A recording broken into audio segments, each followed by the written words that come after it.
So basically what he's done so far, this is our visiting artist, Courtney Branham, right over here. And we have Sayuri and Morgan working with him, assisting in the shop today for the holiday. He's working on making smaller pieces that have the decoration on them in segments.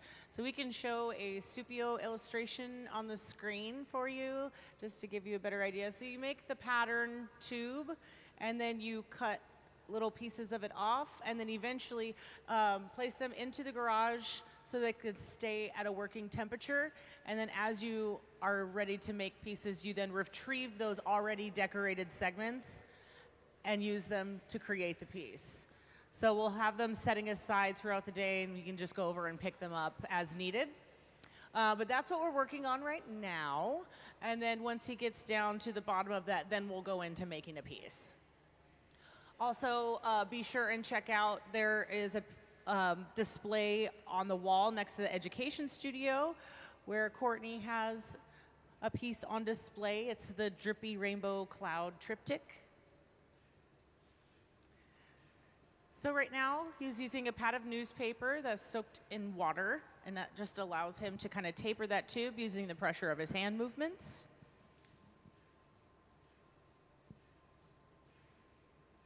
And so he's going to repeat that process, segmenting those Sofiettas, placing them into the garage. So in the meantime, so you can get to know Courtney a little bit better, we have a Meet the Artist video that we can show you from a previous residency.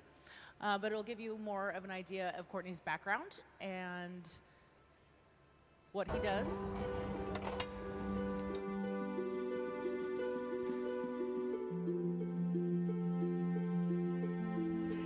Oh, sorry. Up until the residency, most of my work has been focused on kind of the Venetian techniques of decorating with cane. A lot of vessel work, not so much sculpture. But for this residency, I kind of took a bit of a departure. I'm not going to be pulling any cane or doing any of that kind of decoration. I've kind of focused more on these objects, the clouds, mountains, suns, and moons. I started making clouds a few years ago, kind of as I take a break from picking up cane and from making larger scale pieces, and it was something small I could make relatively quickly and on my own. And so I just kind of made them for myself. It was just a fun thing for me to make. And then I made a piece out of it, ended up getting this residency because of the piece. So I figured that was probably a good sign that I should stick with it and kind of use the residency to expand on some of the ideas and give the clouds an environment to exist in. You know, I have almost gotten in car accidents because I was checking out cool clouds on my drive home from work. I walk the dog at night a lot, so I'm always kind of keeping my eye out for when the moon breaks out of the clouds, and or when it's, you know, a big super moon, blood moon, all that stuff.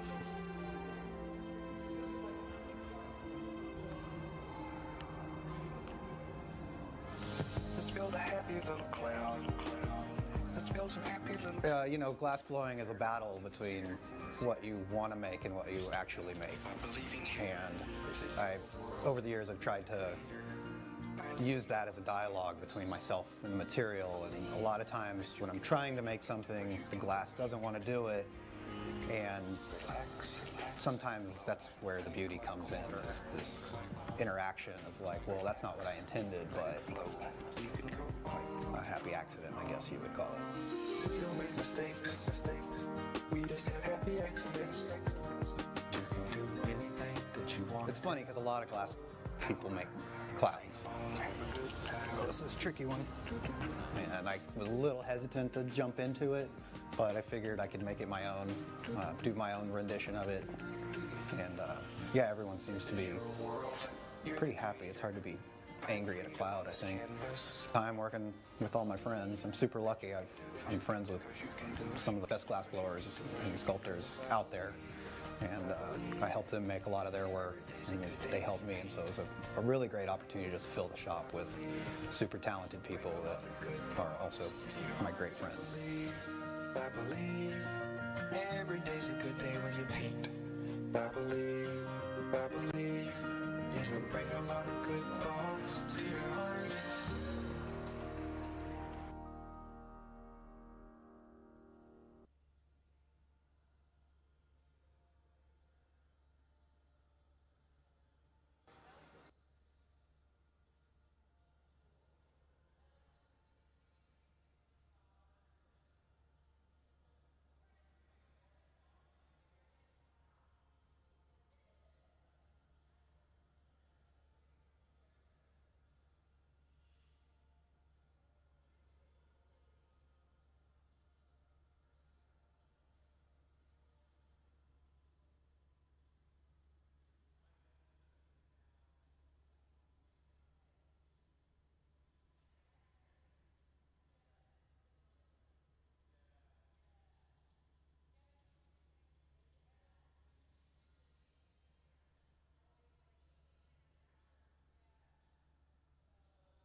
So now you've met our visiting artist, Courtney Branham. We have Morgan Bogart and Sayuri working along with him today. And they're right now working on the decorations for the pieces, making stupios, which are small segments with the decoration on them that you make out of a tube. Cut them down, and then you set them aside in an oven right over here to keep them hot. You can see the illustration on the screen. This is what we started with this morning. We've just been cutting that tube down into those segments. So we have the decoration already on the piece, ready to go and be picked up. And we're gonna be working on some cloud forms this morning. If you have any questions, my name's Heather. Please let me know. I'll be your MC today.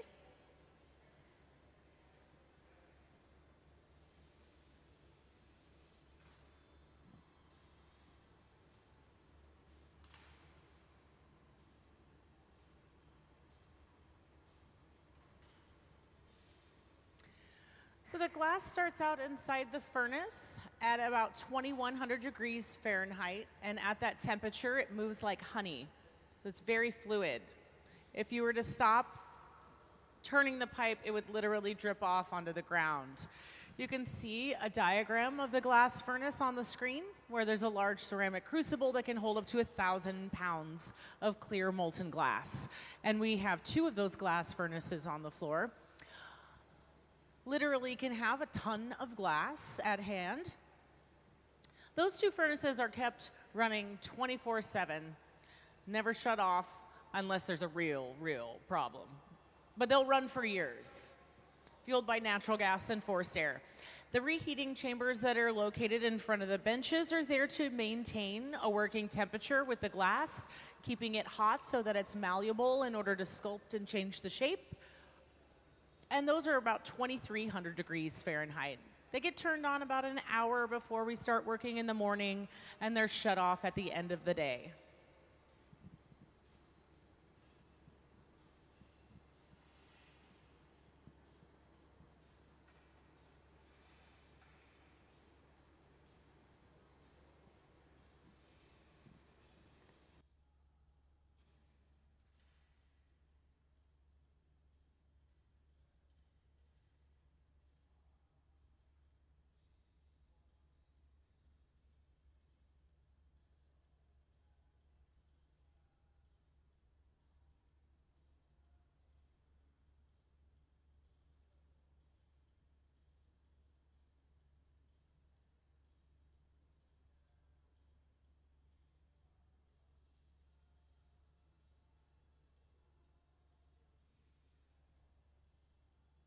So we've come down to that last segment, the stupio, and Sayuri is making a collar on a blowpipe, meaning that it's open-ended, but it has clear glass around it. That's gonna get lined up with the stupio. or the decorative segment that he has, and then they'll start creating the piece. And they're going to be making a cloud. For those of you who just arrived, welcome. How are you today? Good. We're working with Courtney Branham, and he's right here in the center bench. We have Morgan and Sayuri assisting.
So this first one, he's not going to actually make the cloud out of. He's going to make a drinking glass, so a tumbler. We'll start with that this morning. Just a bit of a warm-up here before we move into actually creating the sculptures. We do have some images we can show you on the screen of finished work by Courtney Branham.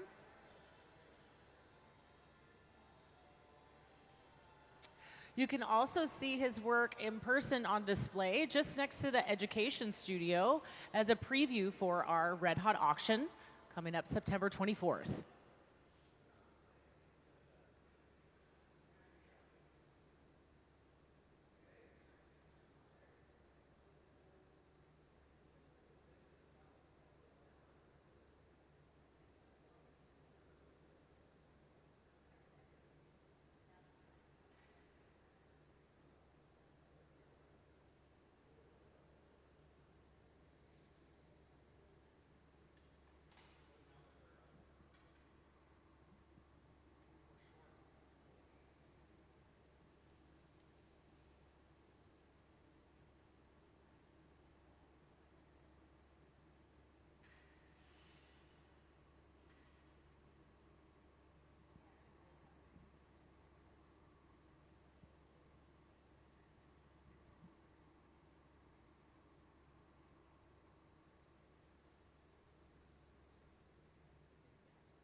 So just to give you some background information on the raw material that we're working with, we do have a short video clip that'll explain what it's made up of and how it's melted inside the glass furnace.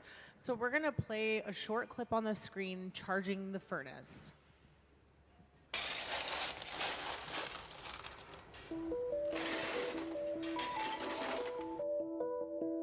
Charging the furnace is what we call filling the furnace up with glass. Glass cullet is washed clean and loaded into tubes for filling. Here at the museum, we don't use recycled bottles. Instead, we melt cullet that has been specifically designed to make blown glass art. The primary ingredient in glass is silica sand, or silicon dioxide. The other two main ingredients are soda, or sodium oxide, which lowers the melting temperature, and lime, or calcium oxide, to stabilize it. Once the cullet is loaded into the 2300 degree furnace, a rake is used to level the glass for even melting. The furnaces at the Museum of Glass hold approximately 1,000 pounds of clear molten glass and run continuously 24 hours a day, 7 days a week.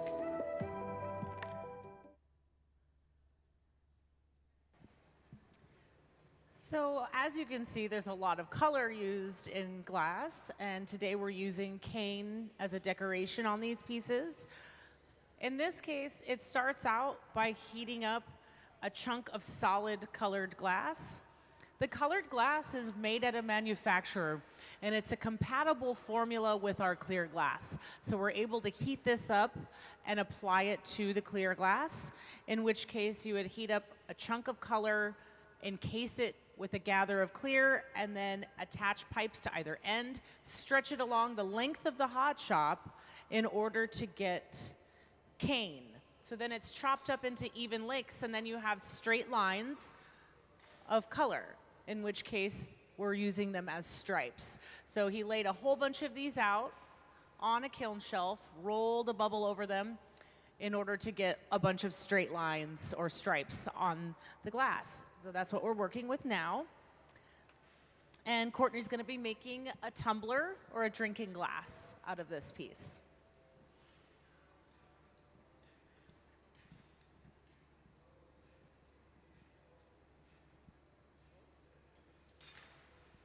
So what he's just done was kind of grab the end of that using the diamond shears.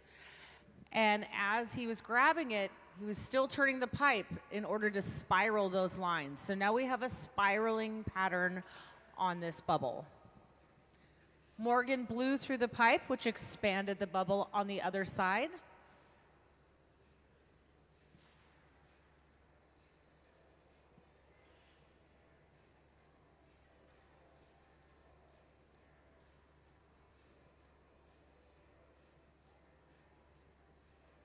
Courtney's now placing the jack line into the bubble. It's an indentation just in front of where the glass is attached to the pipe. This is an important line because later in the process, that's where it gets broken off of the blowpipe.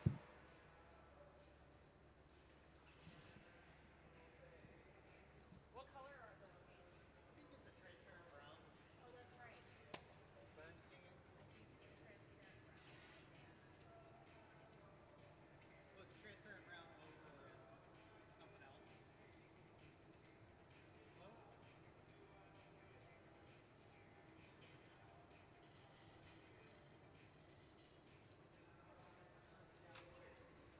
Yeah, you can kind of see. Oh, that's pretty. Oh, you put it in the optic. Yeah. Oh, I didn't see that.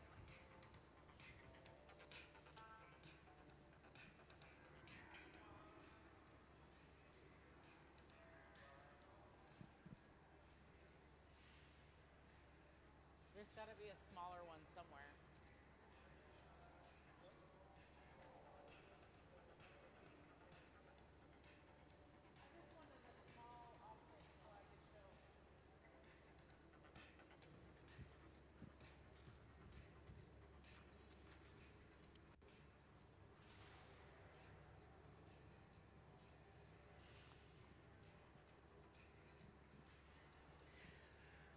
So what you can't see from where you're seated is that he had straight lines. He spiraled those straight lines by holding the end and turning the pipe.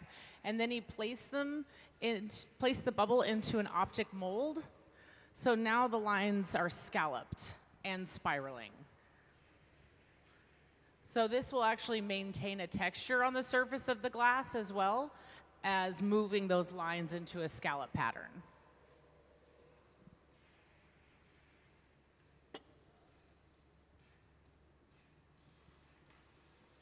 We'll use a wooden paddle to flatten the bottom.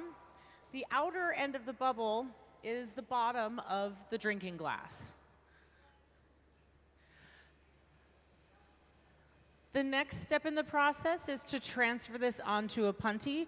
Sayuri's going to prepare a solid rod with a little bit of clear glass on the end of it. That's going to get attached on center on the outer end of this piece that he's working on.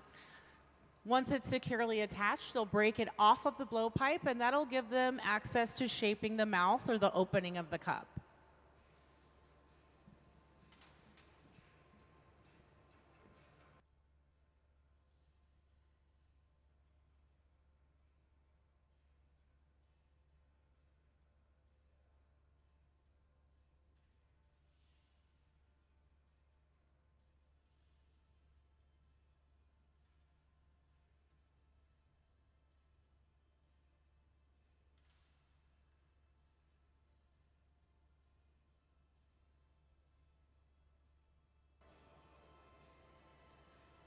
Again, once that's securely attached, they break it off at the jack line. Now that the transfer is complete, they'll heat that up and just really focus the heat at the opening that's now on the outer end. A couple of adjustments first, just to make sure that that's nicely on center before moving forward.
As you can see where it's glowing orange, the glass is softer there, and Courtney was using tweezers to stretch the glass and is now trimming some of that away.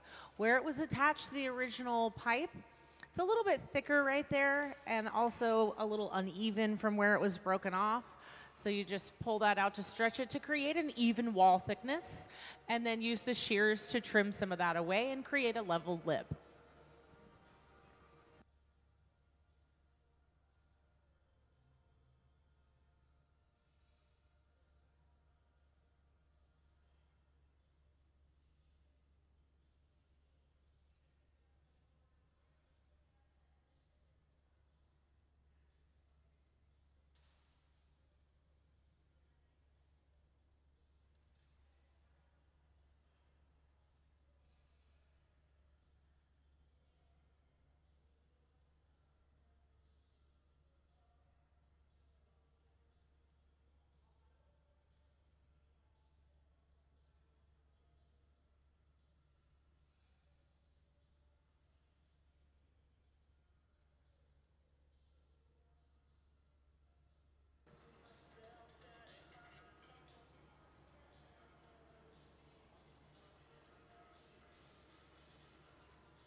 All right, they're just about finished with this cup.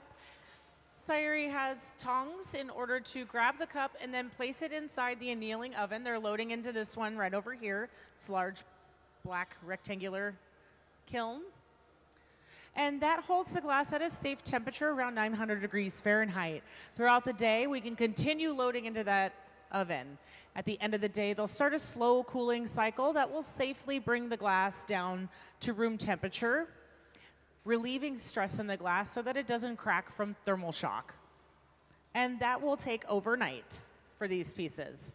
That's dependent on the thickness of the glass, so the thicker the glass is, the longer that slow cooling process takes.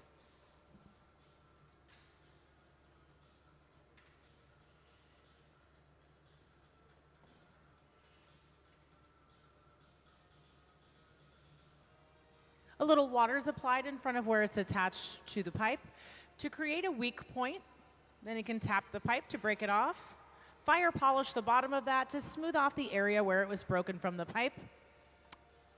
And then it's off to the annealing oven. Ladies and gentlemen, let's give a round of applause.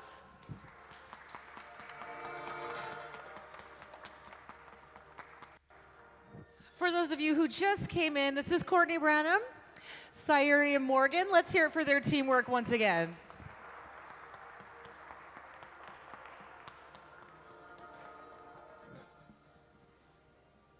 So they have some parts that are, some of them heating up in the garage, some parts that they made this morning with a pattern on them. Right now they're heating up color bar. Color bar is a form of concentrated colored glass that is made at a manufacturer. And we purchase colored glass in different forms. In this case, we'll be using the solid form of bar, but we also use a granular form of frit. So here is an example of frit. And the granular frit can range in size from grains of sand to small pebbled chunks. And then we also use a powder. So while we're prepping for this next piece, I'll go ahead and show you the color overlay technique in a video on the screen, and it'll give you more information about the colored glass. The color in glass comes from adding various materials to the mixture of raw ingredients called batch. Most of the colorants are compounds containing some kind of metal. For example, adding cobalt to clear glass creates a deep blue. Tin and antimony can be used to create white glass, and gold chloride can produce a rich red or pink colored glass. Colored glass is melted in furnaces, just like clear glass, and then is usually rolled into bars for storage and easy application. In order to apply color bar to a bubble, we first need to preheat the color to approximately 950 or 1000 degrees Fahrenheit in a color oven or garage. Once warm, the color is then picked up on the end of a punty rod using a little bit of clear glass as a support. The color is then heated in the 2300 degree glory hole to soften it and make it malleable, while another artist creates a small bubble of clear glass on a blowpipe. Once warm, the color is dropped over the clear bubble, and then using a variety of hand tools or the steel marver, the color is rolled back over the clear in an even layer. This process is called dropping color, or creating a color overlay. Depending on the project, that bubble is then usually gathered over with clear glass and blown into the final form.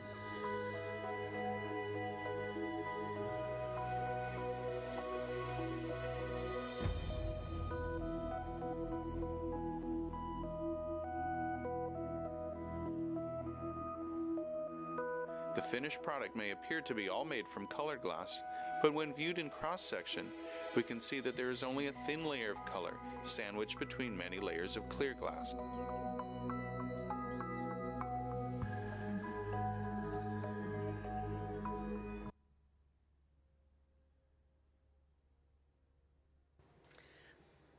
So we are prepping right now for a color overlay. They're going to use an opal white.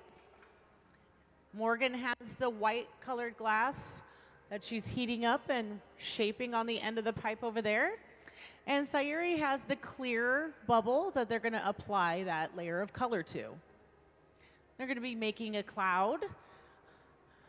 And we have a series of images we can show you of finished work by Courtney Branham.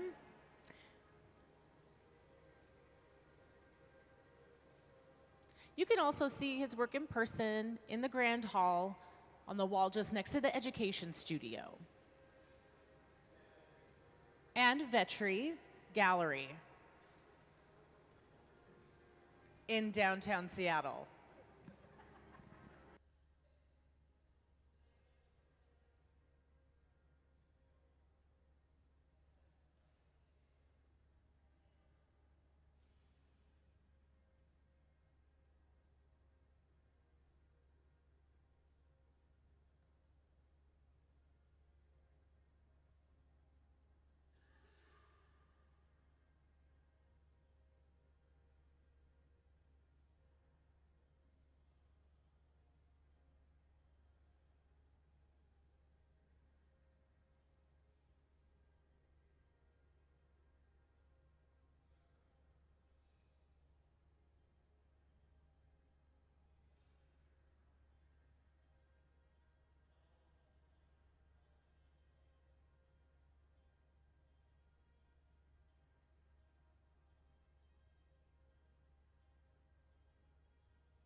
So as you saw, they just applied a little bit of that color bar to the clear bubble. They allowed the clear bubble to cool towards the lower end of the working temperature when the glass has become rigid and is holding its shape. The glass is completely hardened at around 1,000 degrees Fahrenheit. So that's actually cold for the working temperature range. The colored glass was heated up towards 1,000 or 2,000 degrees Fahrenheit, which is the high end. So it's soft and molten and malleable. So they have that hard bubble holding its shape, and they're able to smooth the molten color over the surface of that in an even layer. And that's going to yield an even saturation of the color throughout the piece. In this case, we're working with an opal white, which is kind of a translucent, slightly translucent milky white color.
So they gathered more clear glass over that layer of color from the glass furnace.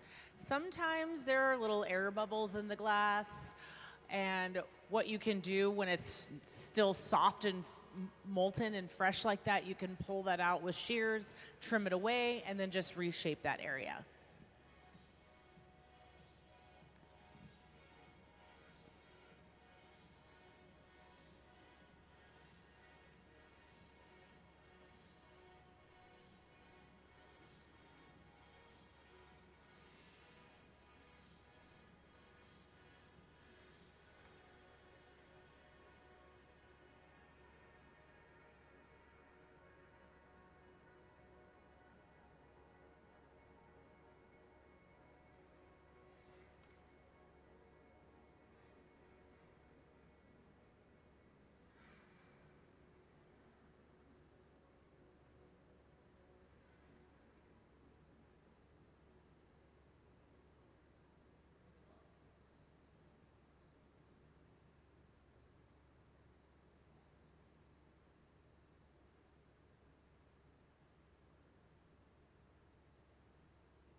Courtney was using cork pads to flatten out the bubble. Cork is a nice material because it doesn't burn up very readily, and it has some give to it. It's not rigid like a metal or wooden tool.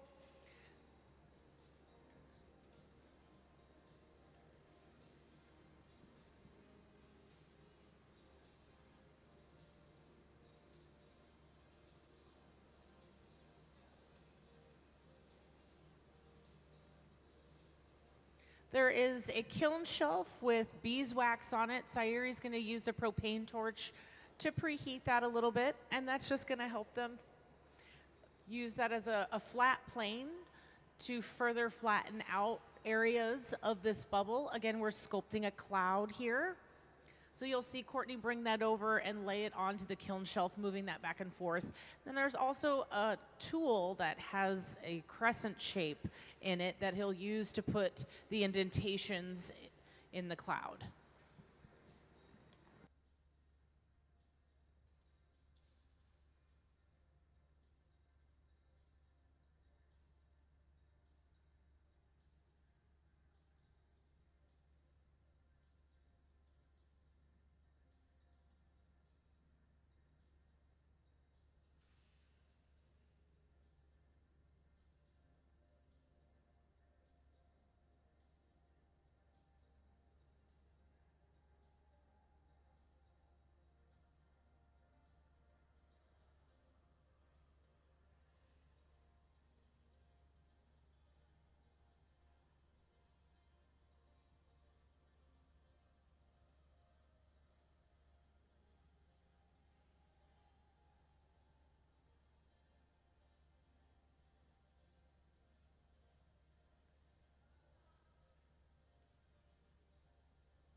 Courtney's using a torch, it's a MAP gas torch.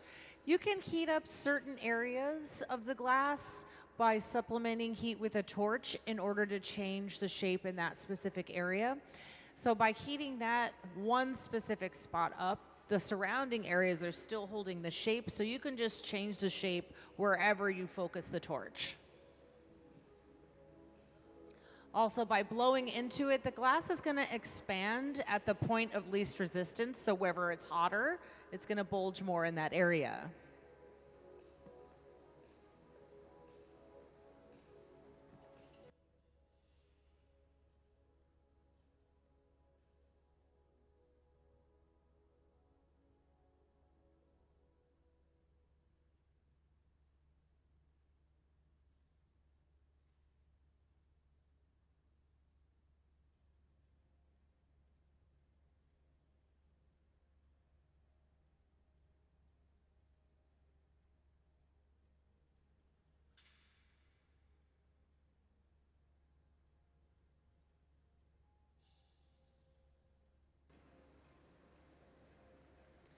Next, they're going to place a small hole using a tungsten drill bit, heating that up with the torch.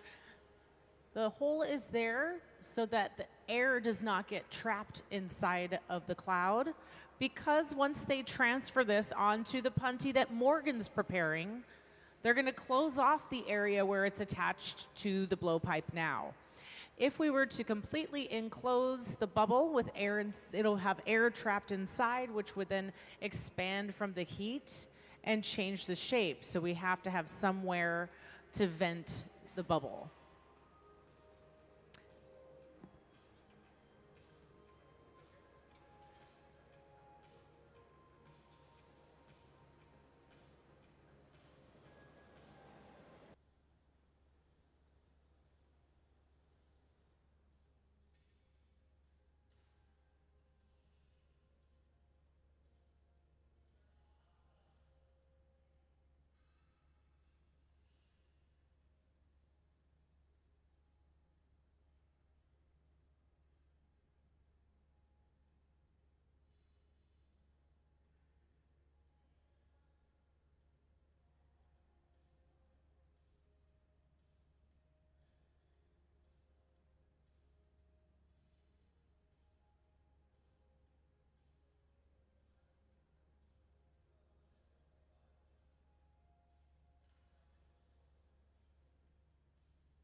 They've just attached the punty to the outer end of the cloud.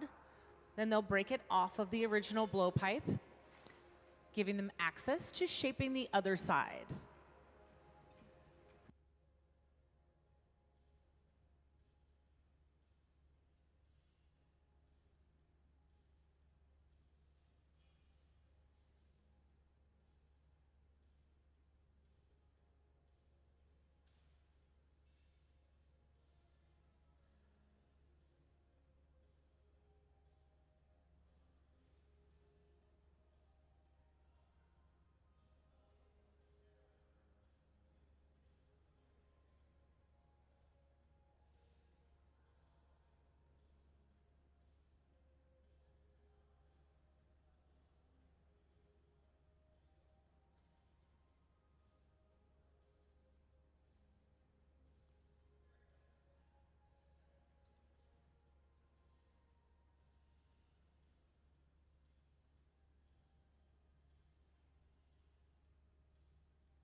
So now he's closed off that outer end of the cloud. He's using a Soffietta, which is that cone shape with a tube on it. So it's basically like a miniature blowpipe. That cone is so that it can fit into different size openings. This allows him to blow into the piece through the small hole that was drilled earlier.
So they're just about done with this cloud.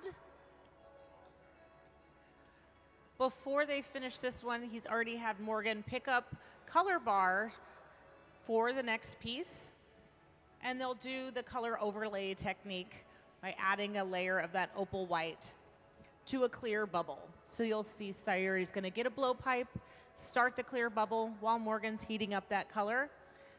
Once this cloud's finished, it's gonna go into this annealing oven on the end of the shop, and that holds the glass at a stable temperature at about 900 degrees Fahrenheit. At that temperature, it's not too hot that the glass is going to slump or move or change shape, but it's not too cold that it's going to crack from thermal shock. So it can stay there at that temperature all day long as we continue to make things and place them into that oven. And at the end of the workday, they'll start a slow cooling cycle that will bring down the temperature very slowly overnight to relieve stress in the glass so it doesn't crack from thermal shock.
And there we have it, just finished up that cloud. Let's go ahead and give a round of applause. Courtney Branham, Morgan, and Sayuri.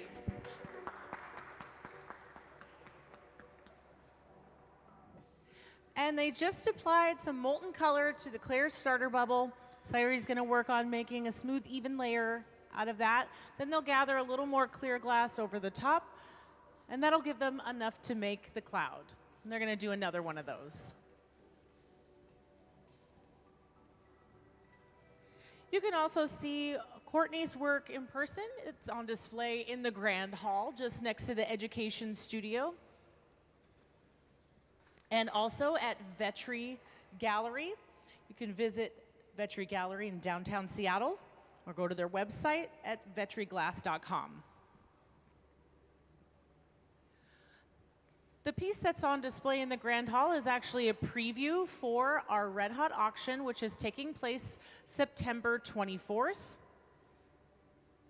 And the piece that's on display is included in the auction.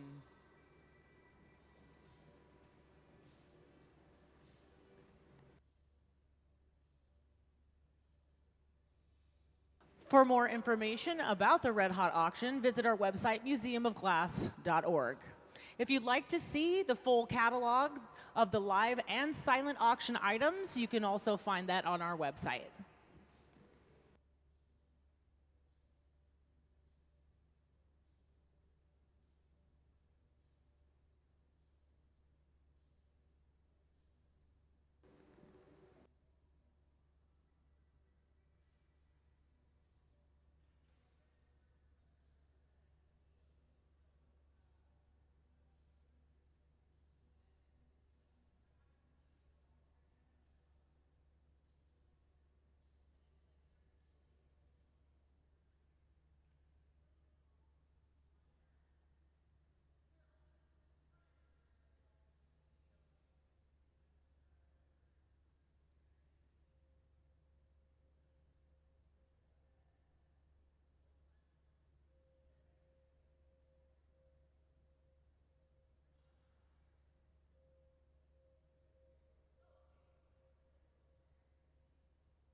So they just gathered up more clear glass over that layer of color to get more mass for the size of the piece that they're going to make. And now Courtney is using a wooden block that's soaked in a bucket of water behind the bench to center the glass that he picked up, just creating a symmetrical bubble on the end of the pipe.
So as you have seen, Sayuri blew through the end of the pipe to inflate the bubble.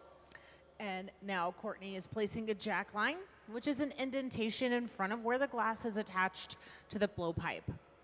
This line is where it'll later on get broken off of the pipe.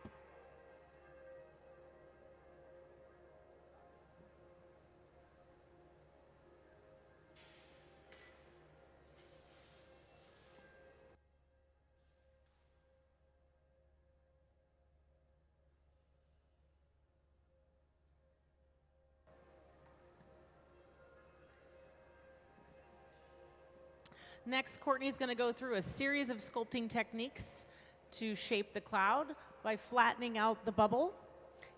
Right now, using cork pads, putting pressure on the outside. Morgan's plugging up the end of the pipe, trapping the air inside, which expands from the heat and creates a counter pressure as he adds pressure on the outside.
Courtney's using a tungsten drill bit and a torch, placing a hole into the bottom of the cloud.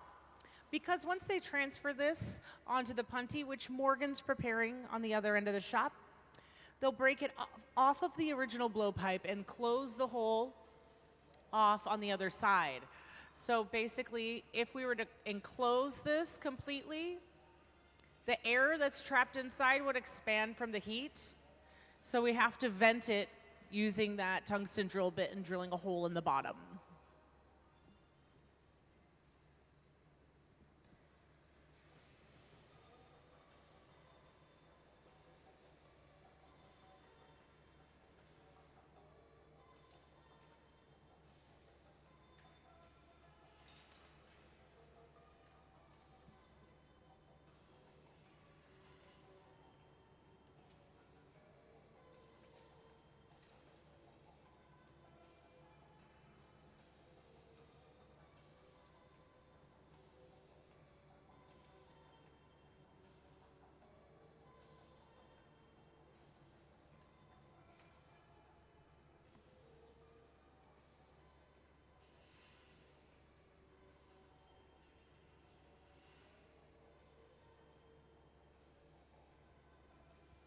They attach the punty on the outer end of the cloud. Once that's securely attached, they'll break it off of the blowpipe at the jack line.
Courtney Branham is our visiting artist. He's seated at the bench. As you can see, he's working on these cloud forms.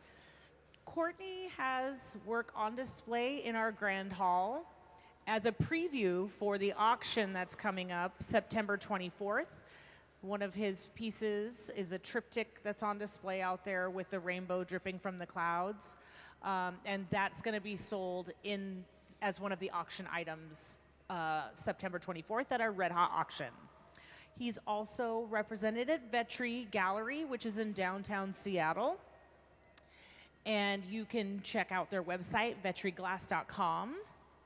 He also works at the Bonsai Museum, in which he's partnered with the curator at the Pacific Bonsai Museum to work on a project where they're going to be coming back here September 18th to do a collaboration with the Museum of Glass to create bonsai vessels that will go into a National Bonsai Expo in Oakland, California. And he just finished up that cloud. Let's go ahead and give them a round of applause. Beautifully done.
So they added that layer of color, then gathered clear glass from the furnace over top of that in order to just add some mass and encase that layer of color. Courtney was using a ladle-shaped wooden tool, which is the block that is there to center the glass on the end of the pipe, making a symmetrical bubble. He just hung that off the end of the bench to elongate the bubble. And we'll have Sari blow through the end of the pipe and inflate the bubble as he's shaping that with a newspaper pad that's soaked in water.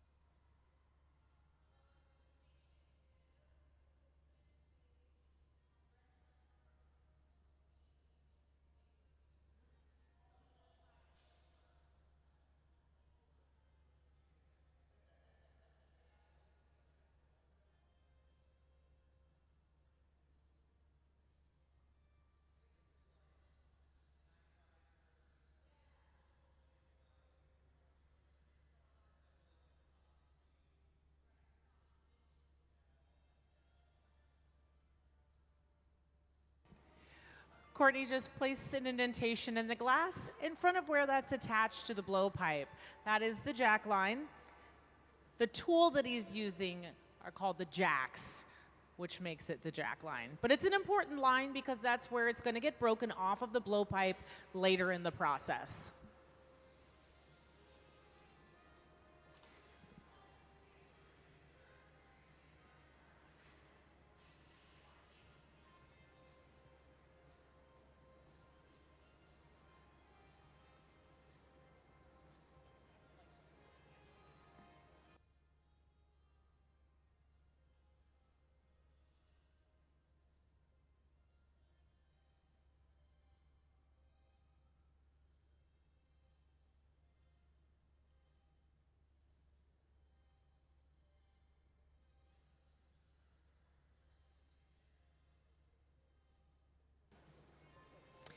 Courtney's going to do a series of sculpting techniques. Just then he was using a cork pads to press on the outside of the bubble. Now in order for that to not completely collapse, they'll have someone plug the end of the pipe up and the trapped air expands from the heat to create a counter pressure. So you can push on that to flatten out the form. We're making clouds. Our visiting artist is Courtney Branham. He's seated at the bench. And we have Sayuri and Morgan working along with him.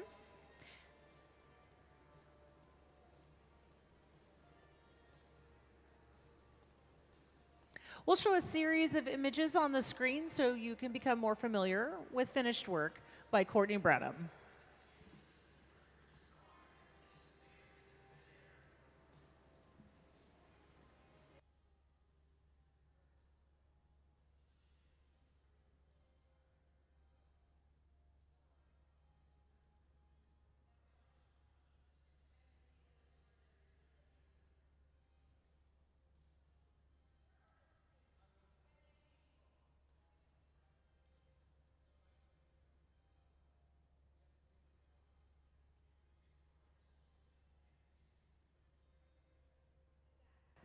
So the artist that is behind the idea and the creation and understanding of how to make these things is Courtney.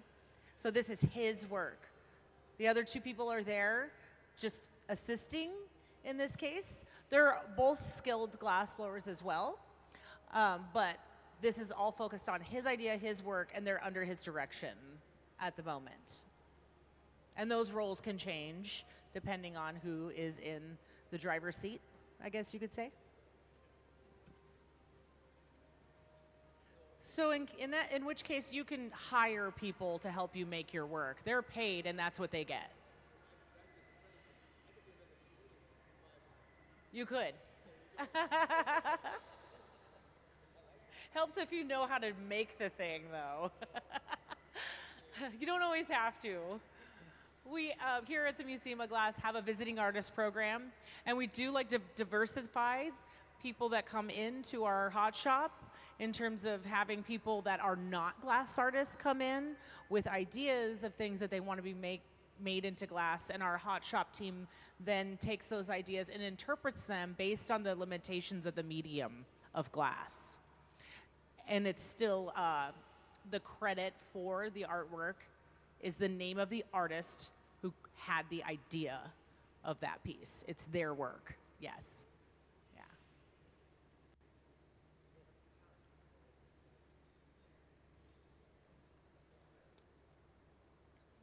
Courtney has a tool that has a crescent shape on the end of it, and he's using that to place the indentations in the cloud. There's also a kiln shelf there with beeswax on it. You can place that against it, and that helps create a straight contour.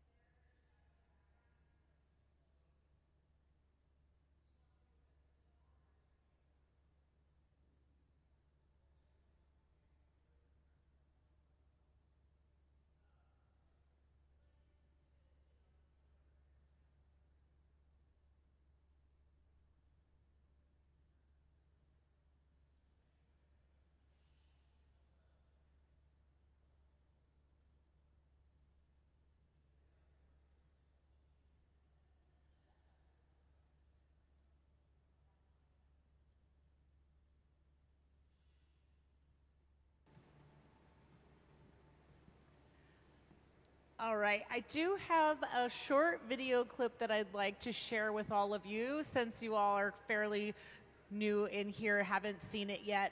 We have a Meet the Artist video from a prior residency when Courtney was a visiting artist here at the Museum of Glass. And so I'd like to play that Meet the Artist video on the screen for you.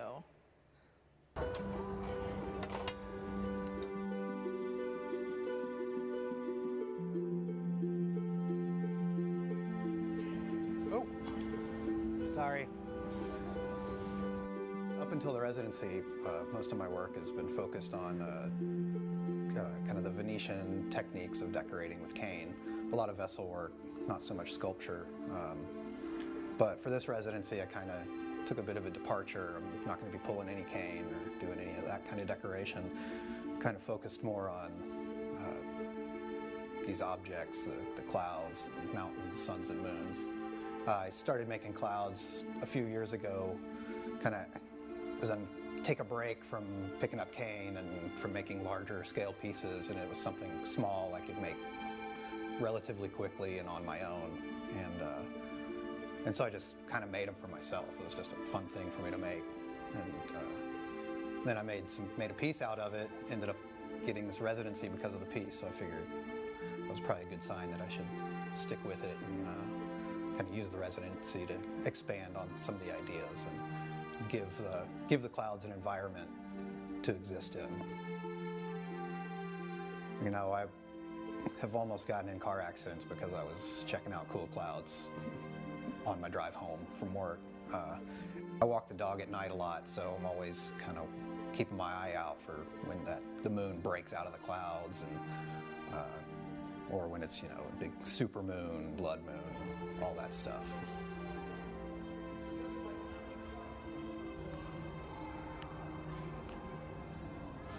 Let's build a happy little cloud. Let's build some happy little... You know, glass blowing is a battle between what you want to make and what you actually make. And over the years, I've tried to use that as a dialogue between myself and the material. And a lot of times when I'm trying to make something, the glass doesn't want to do it. And sometimes that's where the beauty comes in, or this interaction of like, well, that's not what I intended, but like a happy accident, I guess you would call it. We don't make mistakes. We just have happy accidents. You can do anything that you want. It's funny because a lot of glass people make clouds. This is a tricky one.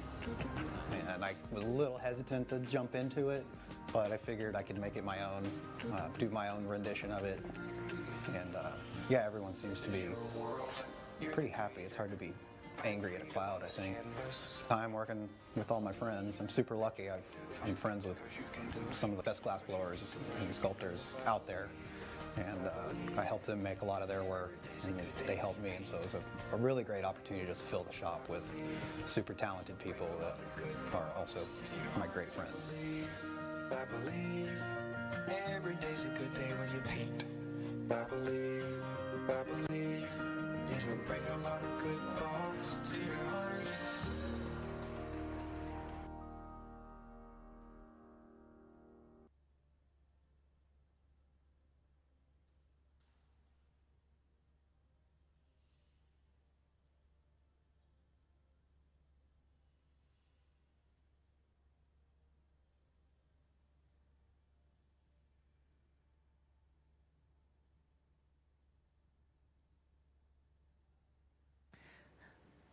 They're now going to transfer this on the puntee that Morgan prepared, which is a solid pipe, a little bit of clear glass on the end that gets attached to the outer end of the cloud, and then they can break it off of the blowpipe. They placed a hole in the bottom, or that flattened area of the cloud. The hole is important because they're going to close off the area where it was attached to the blowpipe. And if they were to completely enclose that, the air on the inside would expand from the heat and alter the shape in a way that they don't want. And so they place a hole to vent the air out.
So now that the end of that is closed off, he's able to sculpt the other side of the cloud. Again, using cork pads. Also the metal tool with the crescent shape, he'll be using that as well.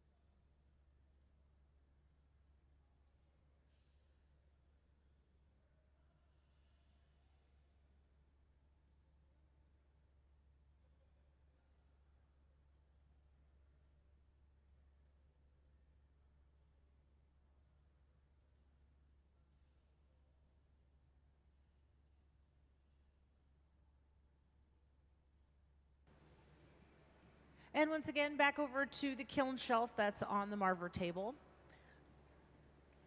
That has a layer of beeswax on it, allowing him to slide the glass over the surface of that, flattening out the form. He's using a Soffietta, which is essentially a small blowpipe with a cone on the end of it. So as he's putting pressure on the outside and it starts to look a little deflated, he's able to add a puff of air using the Soffietta.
So by using that torch, he's able to focus heat in a specific area, and that's going to allow him to change shape while the surrounding areas hold their shape.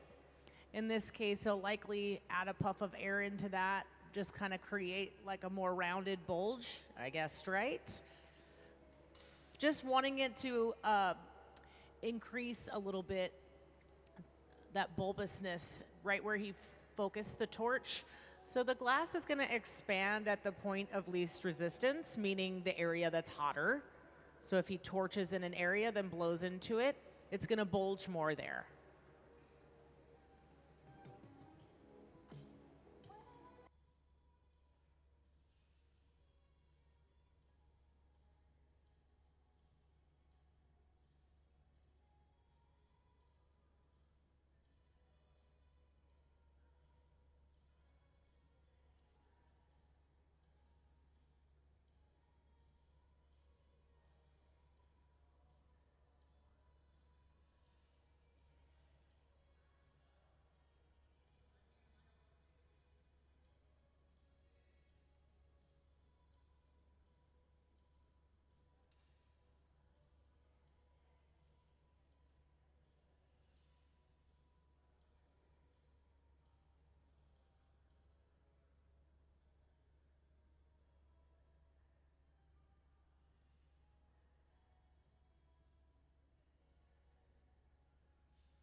The question was about the temperature of the glass and working with it. So we have a working temperature range, and it starts out in the furnace where the molten material is kept at 2100 degrees Fahrenheit.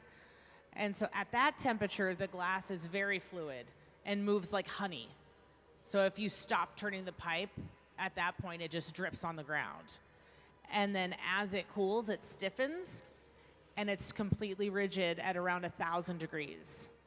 So that's our working temperature range. High end around 2000, low end around 1000, and so we're working in between that range. If it goes below 1000, that's when it risks cracking from thermal shock, so you have to keep it hot the whole entire time until you put it into the annealing oven, which is there. At the end of the day, they program a cooling cycle, which means it goes from about 900 and slowly comes down overnight so that it doesn't crack from thermal shock. Yeah. So we're within that range. When it's more and more fluid, it's closer to 2000. When it's more rigid, it's closer to 1000.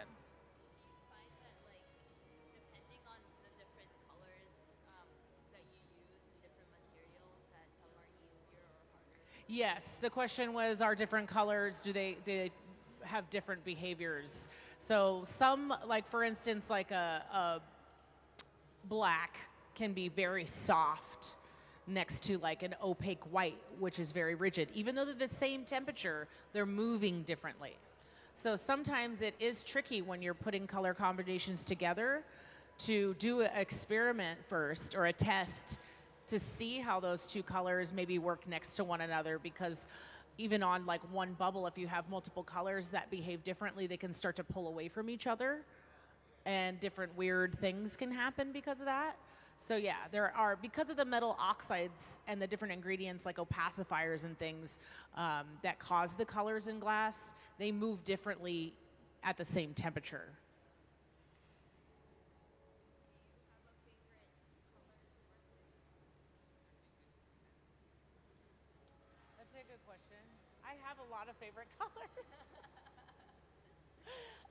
chartreuse and purple. I don't know.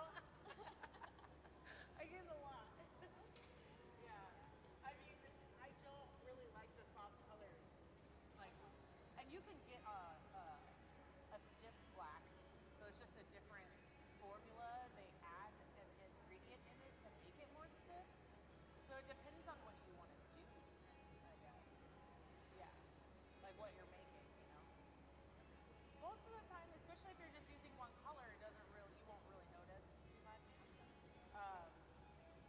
Unless it's like, oh, this is a stiff white. I don't need to, you know, I'm gonna have to do a lot more pressure, even though it's the same temperature as like a soft black. Does that make sense? Yeah. So for like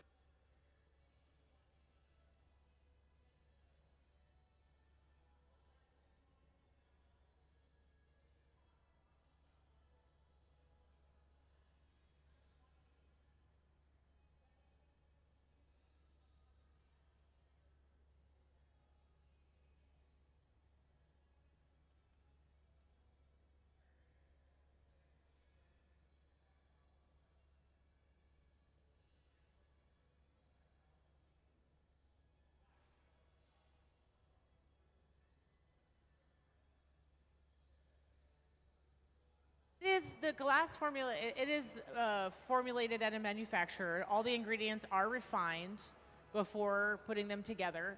And so, just to give you a little bit more of an idea, well, in just a moment, he's almost done with this piece, but I'll actually show you when he is finished with this one, a clip, and I'll call that up in just a minute, so you can actually see what it looks like before we put it into the furnace. But right now we're almost done with this one, so they're starting up the next piece. Sayuri has a clear glass on the end of a blowpipe. Right now it's solid, but you'll see her add a puff of air in through the end of the pipe and then plug it up. And that's going to expand. That air will expand from the heat and force a bubble into the glass. Right now she's just rolling that on the Marver table to get a symmetrical form and just cool the outer skin a little bit. Plugging that up again, expanding the air from the heat, and there's our hollow bubble. So that's how most pieces start out when we're blowing glass. And Morgan's over there with color bar. That's made at a manufacturer, comes in that bar form, heating that up. And they're going to do a color overlay technique. Sayuri's going to allow this bubble to cool towards the lower end of the working temperature, so closer to 1,000 degrees Fahrenheit, while the color is going to get heated up into a more molten state, closer to the high end, approaching 2,000 degrees Fahrenheit. That soft color, molten color, will get dropped over the top of the clear bubble and smoothed in an even layer, which will yield an even saturation of color throughout the entire piece, like what we're seeing right over here.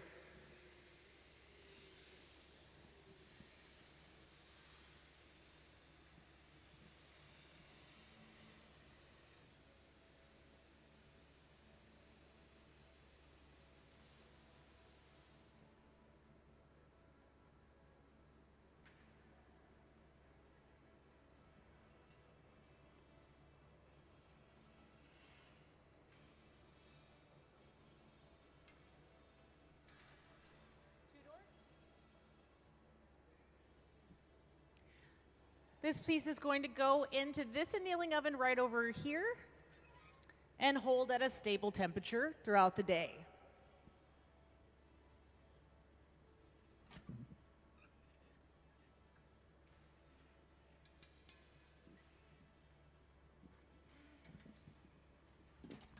Beautifully done. Let's give a round of applause for Courtney, Morgan, and Sayuri.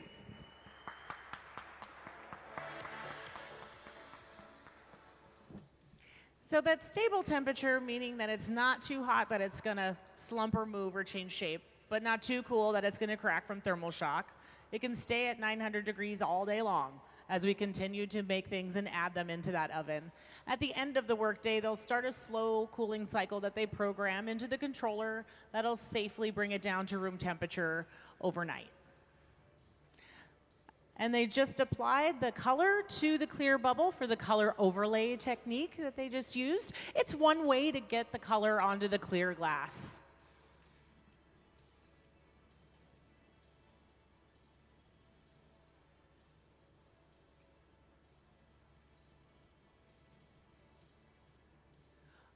So we had a question about the raw material. We're going to go ahead and play the charging the furnace video for you on the screen so you can get more information about that.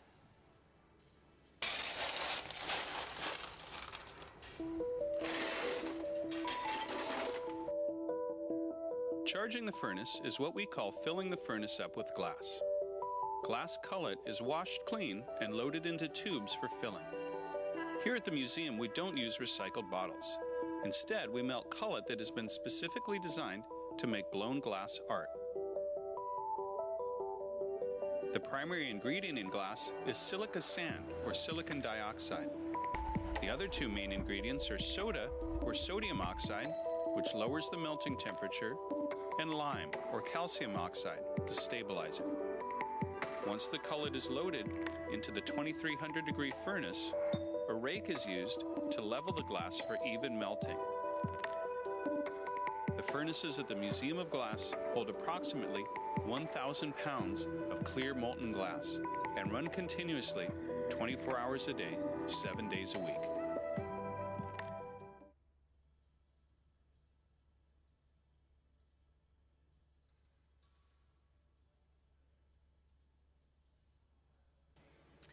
So again, you have the silica sand, refined silica sand.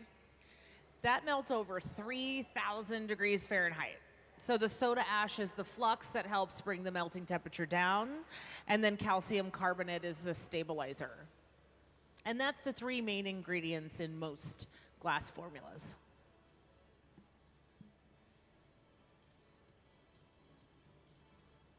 Welcome those of you who just arrived. We're working with visiting artist Courtney Branham right over here.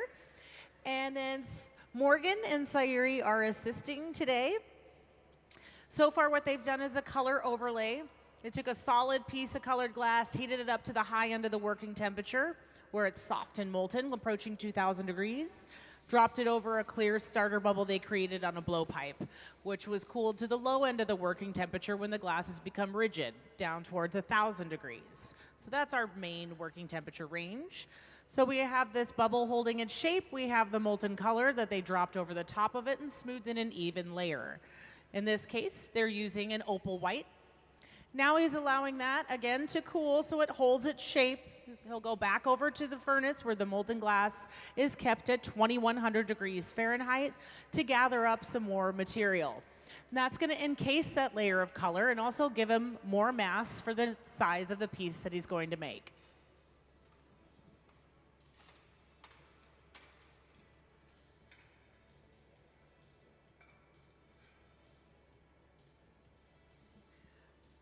As I mentioned, the glass in the furnace is 2,100 degrees Fahrenheit.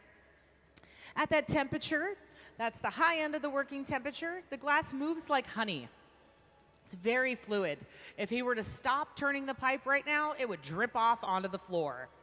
He's going to use this wooden ladle-shaped tool. This is a block that's soaked in a bucket of water behind the bench, used to center and shape the glass, creating a symmetrical bubble on the end of the blowpipe.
Absolutely. My name's Heather. I'm your MC, so if you have questions, just let me know.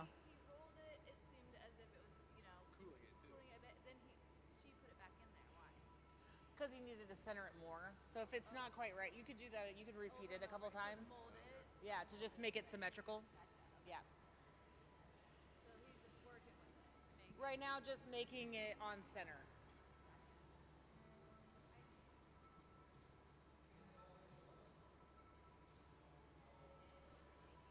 A cloud. a what? Cloud. So we'll show some finished images on the screen. Finished work by Courtney Branham, our visiting artist, in a slideshow on the screen. So he does a lot of cloud and moon forms. You can also see his work in person because it's on display in the Grand Hall, just next to the education studio on that wall to the left as you exit the hot shop.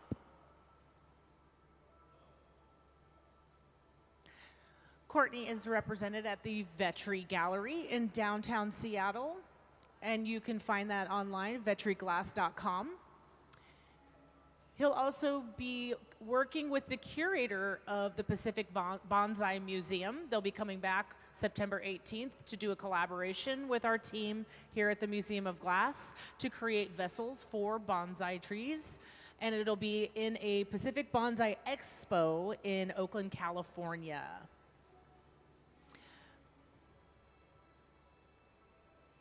So as Morgan blew through the pipe, it inflated the bubble on the other side. Courtney has pads of wet newspaper, which allows him to use his hand movements to shape the glass.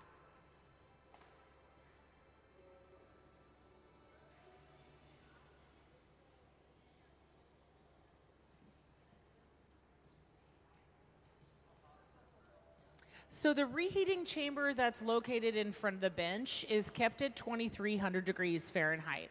It's fueled by natural gas and forced air to maintain the working temperature with the glass. Again, the low end, 1,000 degrees when it's rigid, 2,000 when it's very molten like honey.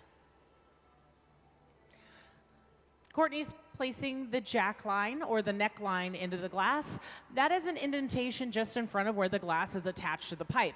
It's an important line to establish now because later in the process, that's where it'll get broken off of this blowpipe.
Courtney's now going to begin to flatten out the bubble using cork pads to add pressure to the outer surface while Morgan's plugging up the end of the blowpipe.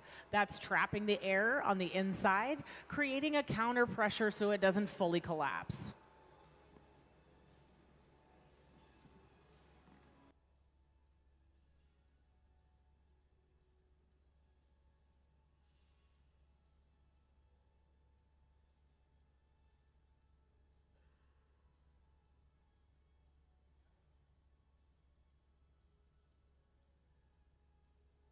They set up a kiln shelf with a layer of beeswax over here on the marver table that Sayuri is using a propane torch to preheat because he's going to bring the bubble over to that and start to flatten out different areas and sculpt using that kiln shelf along with this concave shape on the end of this paddle.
So you can see that this tool has a concave end, and he's using that to create the ridges in the cloud.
So we'll use that hand torch. You're probably wondering what the difference is between that torch and then placing it in the reheating chamber. By focusing the heat with the torch, you're able to increase the temperature in one specific area in order to sculpt it. But also, the glass will expand at the point of least resistance. So if you heat up just one spot and then blow into it, it's going to bulge there. So they're using that as a sculpting technique.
Courtney has a tungsten drill bit that he's heating up with the torch.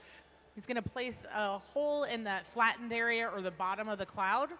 Because we're going to transfer this onto a punty and close off the area where it's now attached to the blowpipe, we need a vent. Because if it was completely enclosed, the air inside would expand from the heat and distort the shape. So we have that vent there by drilling the hole with the tungsten bit. Sayuri's preparing the punty, which is a solid pipe. It has clear glass on the end that's going to get attached to the outer end of the cloud. Then they can break it off of that original blowpipe and shape the other side of it.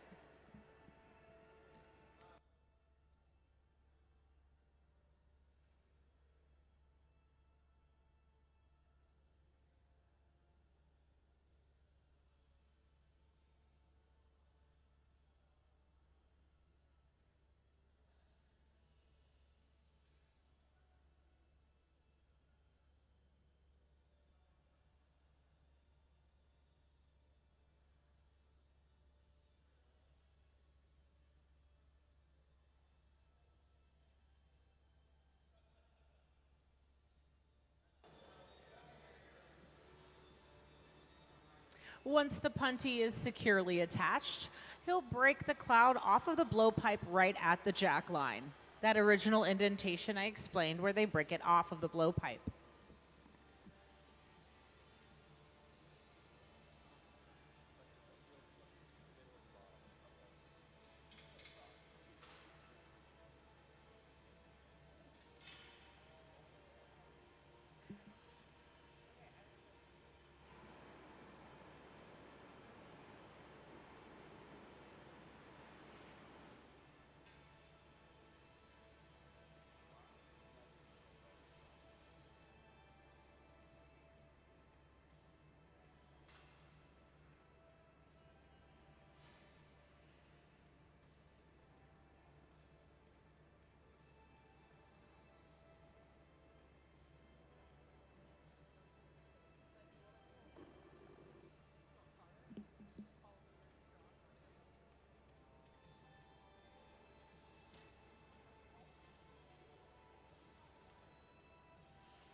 You can see it's glowing orange on the outer end. That's heat giving off incandescent light, but that's a way for you to visually see where it's softer. So you just use the tweezers to pull that out, stretching it, and then using the diamond shears to close it and then trim off that excess.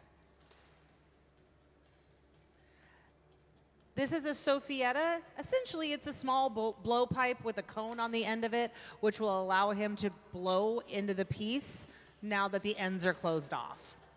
So as he continues to sculpt and shape it, it'll start to get deflated looking, kind of concave a little bit. And then he can just add a puff of air.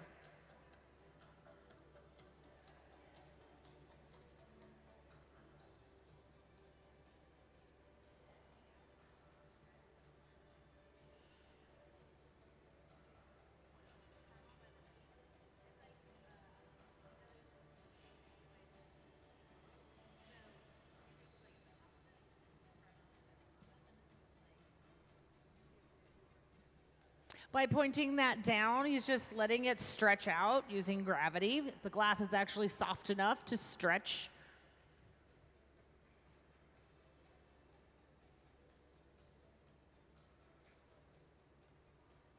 He's using the cork pad to kind of map out the ridges that he's going to sculpt into the cloud.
All right, he's getting close to being finished with sculpting this cloud. Each of the pieces that are created have to be placed into an annealing oven. The annealer that we're loading into is right over here, and it's holding at 900 degrees Fahrenheit, which is a safe temperature. It's not too hot that it's going to slump or move inside that oven, but it's not too cool that it'll crack from thermal shock. So we'll load pieces into that oven all throughout the day today, and they can hold at that 900 degree temperature. The end of the workday, we'll program the controller to slowly, overnight in this case, bring the glass down to room temperature safely, avoiding thermal shock. And that length of time is dependent on the thickness of the glass. The thicker the glass is, the longer it takes to come down to room temperature.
Courtney's using the oxypropane torch to further sculpt a certain area of this piece. Again, focusing the heat in one area in order to change the shape there by either sculpting with a tool or blowing into the piece to inflate it in the heated area.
All right, now finish up with this cloud. It's going into that annealing oven. Let's go ahead and give them a round of applause for Courtney Branham and Sayuri and Morgan.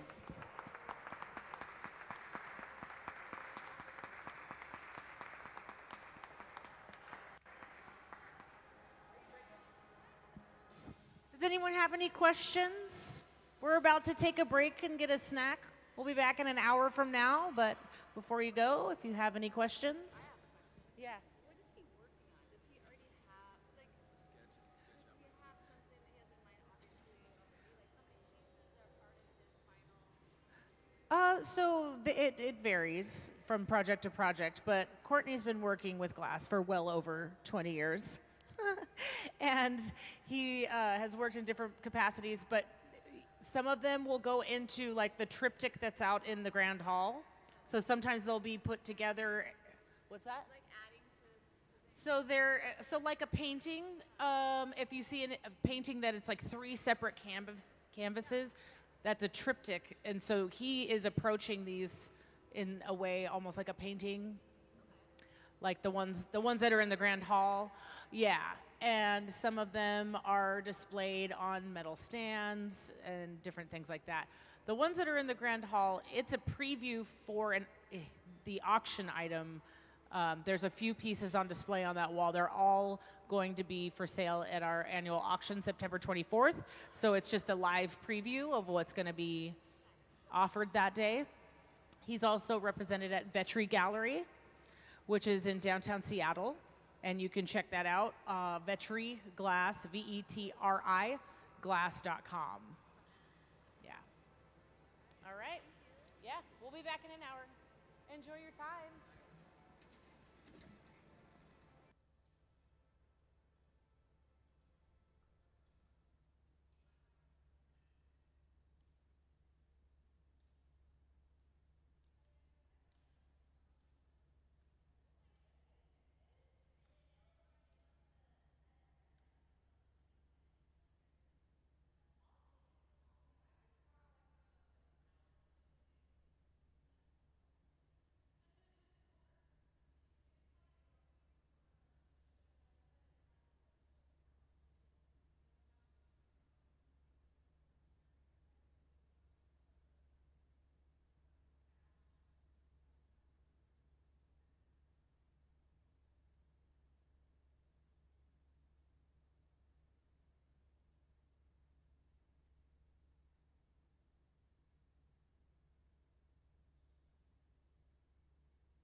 Good afternoon, everyone. Welcome to the Hot Shop at the Museum of Glass. Today we are working with Courtney Branham here in the Hot Shop, along with Morgan and Sayuri to assist him. So far today they've been working on these beautiful sculpted, blown cloud forms. You can see examples of his cloud forms up on the screen right now. You can also see them in person as they're on display in the Grand Hall just next to the Education Studio. So as you exit the Hot Shop, they are over to your left. Be sure and check those out. All the artwork that's displayed on that wall is a preview of what will be in our auction happening September 24th, our Red Hot auction. You can also find a catalog and ticket information on our website, museumofglass.org, for the Red Hot auction. If you'd like to see all the items in the live and silent auction, you can find that on our website as well. This afternoon, we're gonna switch gears from the clouds and we're gonna move into making a moon. The moon has a few different layers of color on it. The idea is he's gonna do a translucent opal white and have a background color. There's a few different ones. There's a purple and a red, I think he said. And basically that's gonna show through that opal white. So we'll have like the blood moon kind of look to it with the red color. And so they're gonna start by prepping the color for the piece that they're gonna create. The color starts out as a bar in this case. We're using solid color. Here's an example of a color bar right here.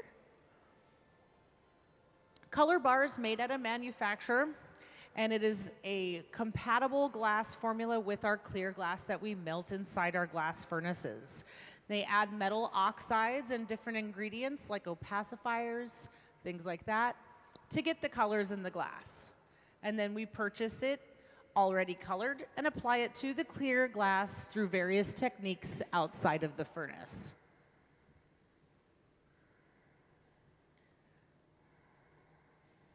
We have 2 furnaces that have molten glass in them.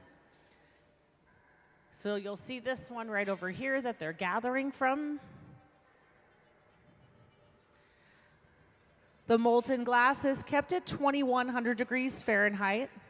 Inside this furnace is a large ceramic crucible that can hold up to 1,000 pounds of clear molten glass.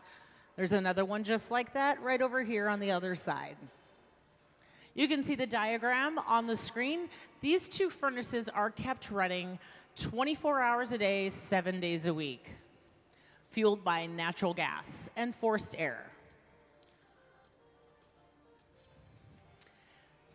And we also have the other furnaces, which are the reheating chambers located in front of the benches that they're working on today. Those are used to maintain the working temperature with the glass. Essentially, it's a barrel-shaped furnace with 2,300 degrees Fahrenheit on the inside to maintain that working temperature. As I mentioned, the glass starts out at 2,100 degrees Fahrenheit inside the glass furnace. At that temperature, the consistency is like honey. So you turn the pipe to gather some up. If you brought that out and stopped turning at that moment, it would just drip right onto the ground. So you have to continuously turn the pipe. And as it's away from a heat source, it begins to stiffen up as it cools. And at 1,000 degrees Fahrenheit, it's completely rigid. So our working temperature range, where it's most fluid at 2,100 degrees Fahrenheit, and then completely rigid at 1,000 degrees Fahrenheit. If it goes below 1,000 degrees Fahrenheit, that's when it risks cracking from thermal shock. So we're always within that working temperature range until we're finished with the piece. And then it goes into an annealing oven where it slowly cools over a period of time to relieve that stress in the glass so it doesn't crack from thermal shock. Courtney is now preparing a clear bubble on a blowpipe he gathered from the furnace. blew in through the end of the pipe and plugged up the end of the pipe, trapping the air inside, which expanded from the heat and forced a bubble into the glass. So he has a hollow bubble on a blowpipe.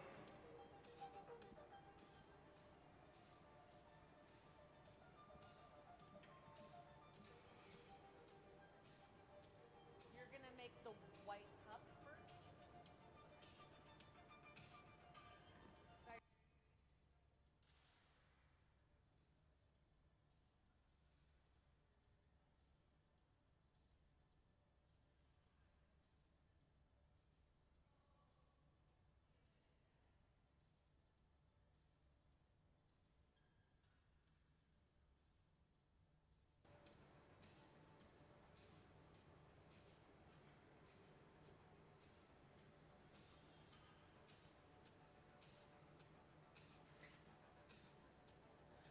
So while they're getting set up and getting all this started, I'd like to play a short video clip for you that will further introduce our visiting artist, Courtney Branham.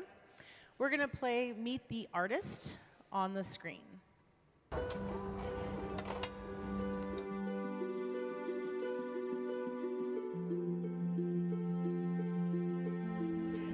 Oh, sorry.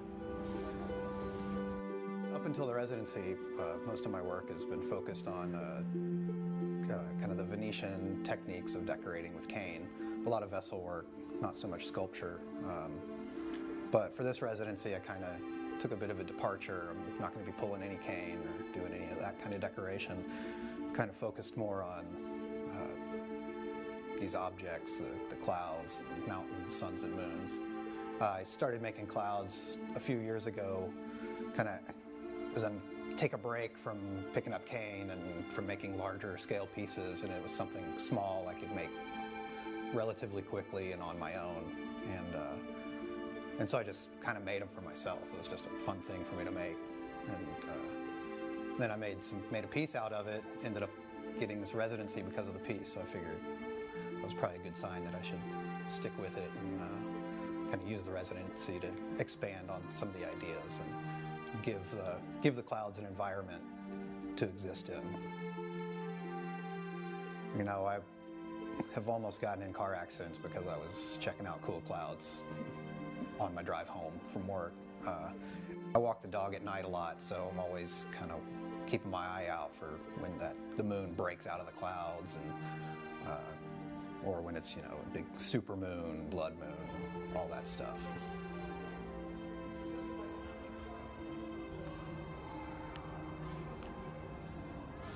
Let's build a happy little cloud. Let's build some happy little... You know, glass blowing is a battle between what you want to make and what you actually make. And over the years, I've tried to use that as a dialogue between myself and the material. And a lot of times when I'm trying to make something, the glass doesn't want to do it. And sometimes that's where the beauty comes in, is this interaction of like, well, that's not what I intended, but like a happy accident, I guess you would call it. We don't make mistakes. We just have happy accidents. You can do anything that you want. It's funny because a lot of glass people make clouds. Oh, this is a tricky one. And I was a little hesitant to jump into it, but I figured I could make it my own, do my own rendition of it. And yeah, everyone seems to be pretty happy. It's hard to be angry at a cloud, I think. I'm working with all my friends. I'm super lucky. I'm friends with some of the best glass blowers and sculptors out there. And I help them make a lot of their work, and they help me. And so it was a really great opportunity to just fill the shop with super talented people that are also my great friends. I believe every day's a good day when you paint. I believe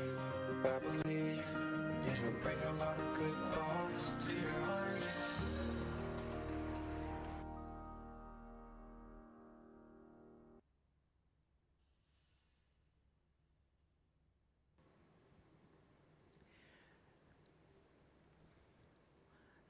All right, so Courtney now on the end of the pipe has a bubble with a layer of opal white, which is a translucent white color.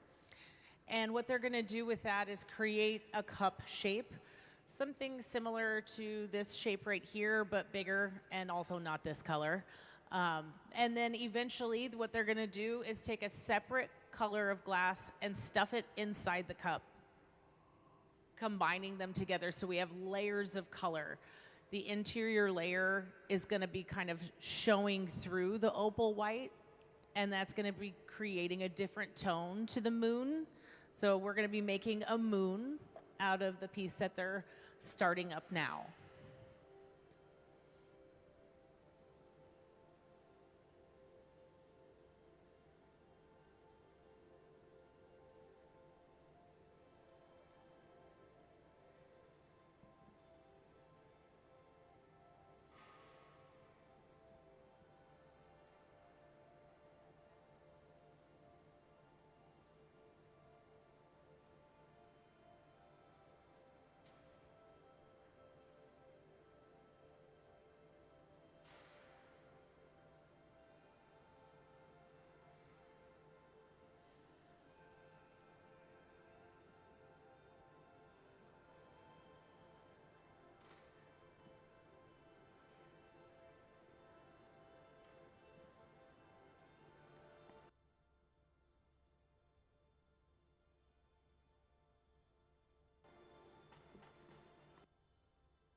Courtney just dusted the surface of this with some baking soda, and he also dunked the bubble into soda water. And the purpose for that is it's going to the water kind of shocks the surface and opens it up. The baking soda will actually create bubbles in the glass. And this is going to add to the idea of getting something towards the surface of the moon with all the craters and the movement that you see on that surface. Later on, this will get sandblasted, which will actually open up some of those pockets of air that we see now, and that they will actually look like craters on the moon.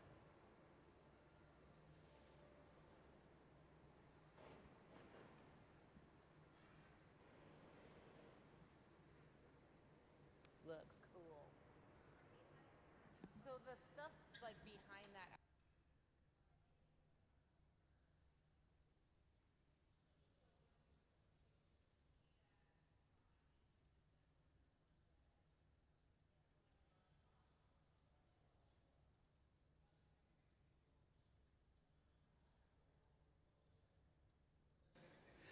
This is a great example of the piece that's finished, that's been sandblasted. So by creating all the different bubbles in the different layers, so some of the sandblasting is going to pierce through that white color layer and reveal the color behind it. In this case, it's a purple that he used.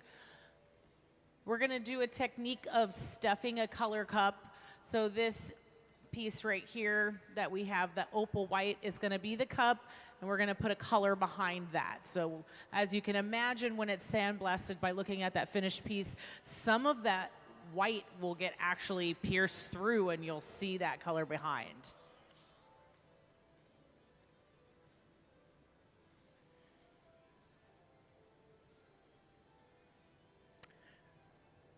As you can see, Morgan's blowing through the pipe, and that expands the bubble on the other side.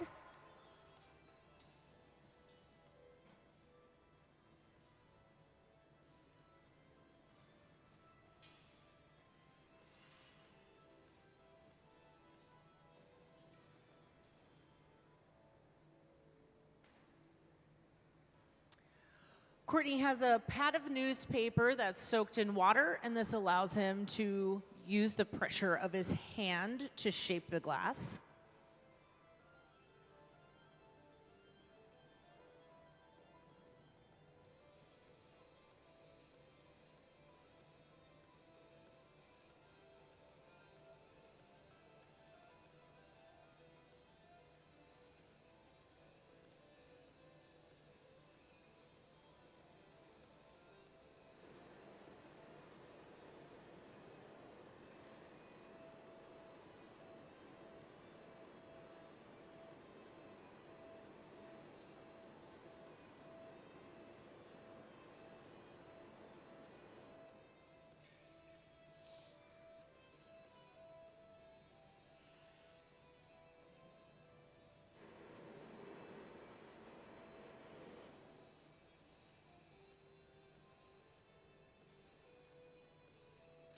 Morgan was just prepping the jacks. That's the tool that she just preheated and then rubbed it on a pad of beeswax that's on the side of the table. The beeswax acts as a lubricant so that it slides over the glass and doesn't leave any tool marks or scratches. Courtney's placing the jack line, which is an indentation in the glass just in front of where it's attached to the blowpipe. This is a really important line because later in the process, that's where it'll get broken off of the blowpipe.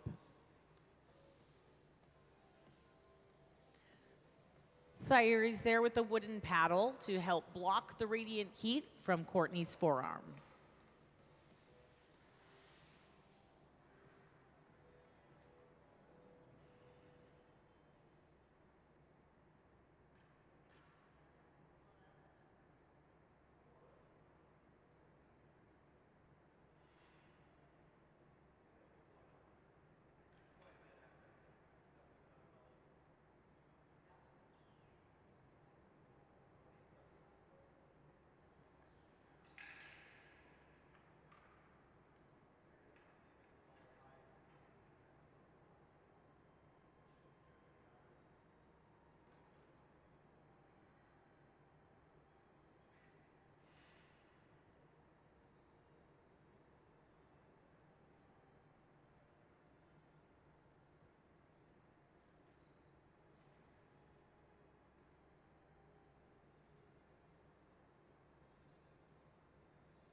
Next, they're gonna need to transfer this onto another pipe. Morgan's preparing the punty, which is a solid pipe with clear glass on the end that gets attached to the outer end of this bubble. Then they can break it off the blowpipe, giving them access to the opening or the mouth of the cup. Then they're gonna increase that into the shape that I showed you earlier, so just like this right here. Of course, larger. This is going to be the exterior layer of color in the moon.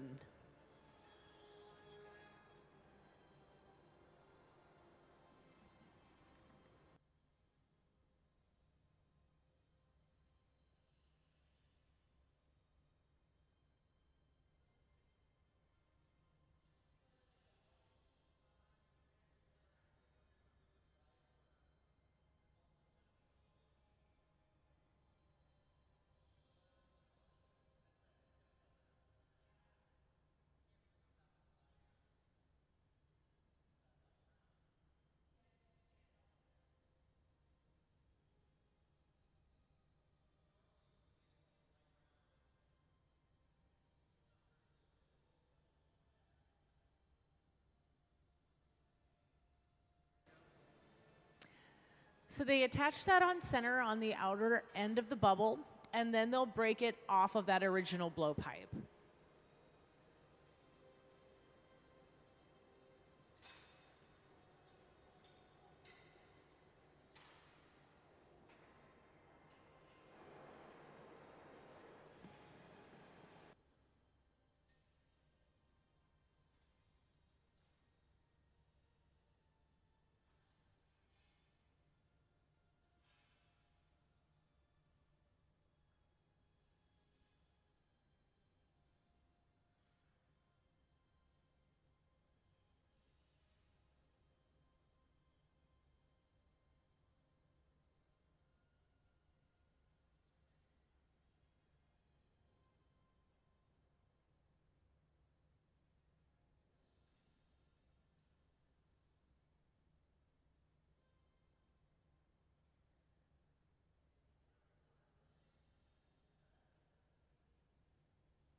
So he's worked on soaking the heat into that outer end of the piece. As you can see now, just increasing the diameter of the opening using the jacks.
They are now placing that opal white color cup with all the bubbles in it into the garage. The garage is a holding place where you can set things aside while you make other parts until you're ready to bring that back out and use it. So the next part is they're gonna do another color overlay, and that's gonna be the interior color. Do you know what color it is?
Morgan has on the end of the pipe a chunk of that color bar. Color bar, again, is the solid form of color that we get at a manufacturer, and they add metal oxides and different ingredients to create the colors, and then we purchase them already colored in this form. That's just one form of colored glass that we use. They preheat that to about 1,000 degrees Fahrenheit, pick it up on the end of the pipe, and Morgan's just gonna work on heating that up to the high end of the working temperature, approaching 2,000 degrees Fahrenheit, where it's very soft and fluid. Then they'll create a clear starter bubble on a separate pipe, which they'll then allow to cool to the lower end of the working temperature when the glass has become rigid, so approaching 1,000 degrees Fahrenheit. Once they get to that point, then they're going to apply the amethyst color that's been soft and molten over the top of the clear bubble in a layer, just like we did with that white one that you saw earlier. Courtney gathered clear glass from the furnace on the blowpipe. He's going to be creating that clear bubble they're going to apply the amethyst layer to.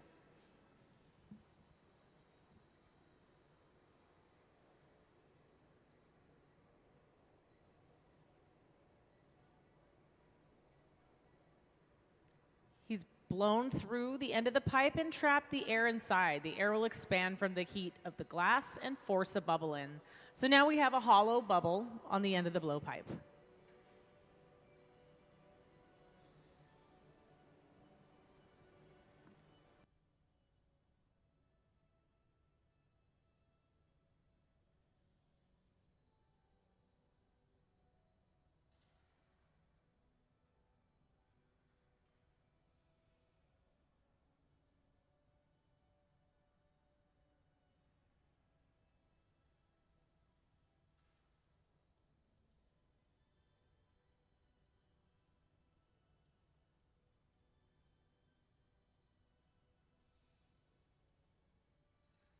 He just brought the pipe over here. There's a trough and a foot pedal that he can press to run water over the pipe. Just cool that down, make it more comfortable to handle closer to the glass.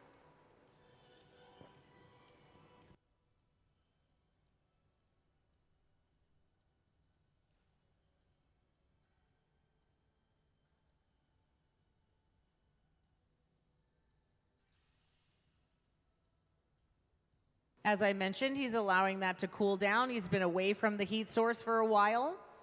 That colored glass is getting heated up more and more. Again, approaching 2,000 degrees Fahrenheit when it's nice and soft and fluid. In this case, they are using a beautiful amethyst color.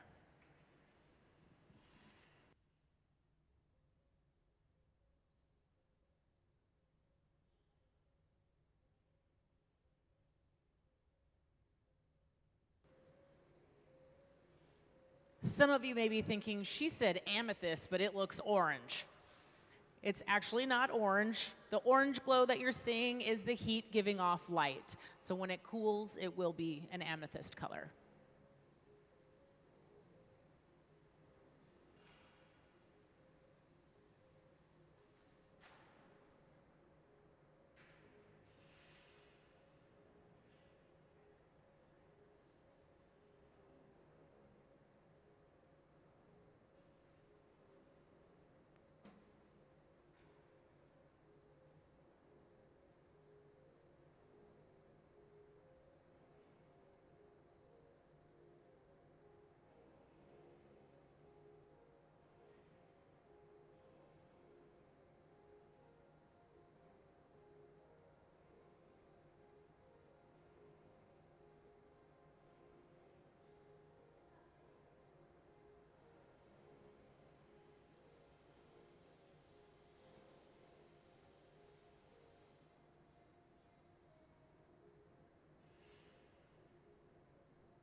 Okay, now he has shaped the bubble to that kind of bullet tip, pointed, tapered shape. And Sayuri's gonna bring out the cup that they made earlier. This has got a opal white, so it's a translucent white color, but they also dunked it in a bucket of water with baking soda in it to create bubbles in the glass. And this is part of the design to make it look like a crater moon surface. So the piece that, yes, you can see up on the screen right here, these will get sandblasted, so some of those bubbles will get basically popped. The sandblasting will blow through those bubbles and expose the layer of color that's behind the opal white, depending on how much of the white you sandblast off. So you can get a lot more craters the more you take off, and it'll show more of that background color. So they have the amethyst here. That's this bubble at the center bench. Then they have the opal white cup that Sayuri is about to bring out of the garage that they started making when we first got back from break. Very carefully bringing that cup over to the heat source. When you bring the glass up in temperature too quickly or down in temperature too quickly, around 1,000 degrees, it does risk cracking from thermal shock. So you have to carefully make sure you bring that up gradually. So they're just holding these next to one another just to make sure that that amethyst bubble is going to fit inside the opal white cup.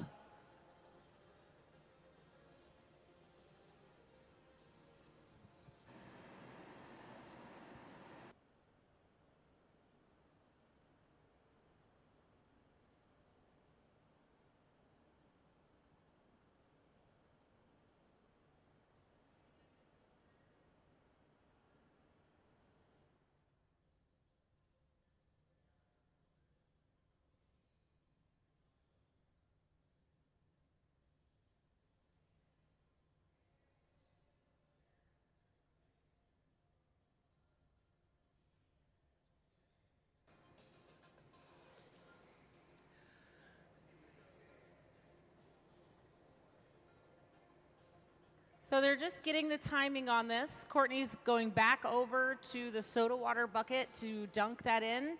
When he gathers over that, it's going to cause even more of the air bubbles to happen. So he's going to take one final gather from the furnace. And then once he's got that, he'll strip a lot of that off because he just needs a very thin layer. As you can see, holding that up, the glass just drips right off. Very much the consistency of honey. There is a small metal stand down on the floor. They'll break the cup off and place it upright into the stand, and then Courtney will come over and stuff inside that.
And once again, back over to the pipe cooler to cool off the pipe so we can handle that more comfortably closer to the glass.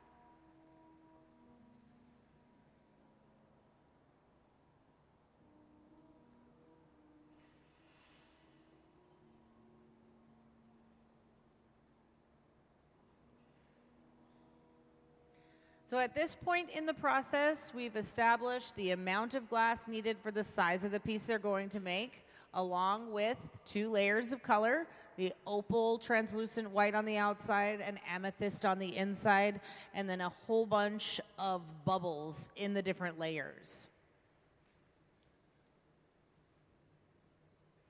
And now they can begin blowing the form and shaping it into the moon.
As you can see, Sayuri is blowing through the pipe to expand the bubble on the other side. Hanging it downwards like that is just going to allow the bubble to elongate.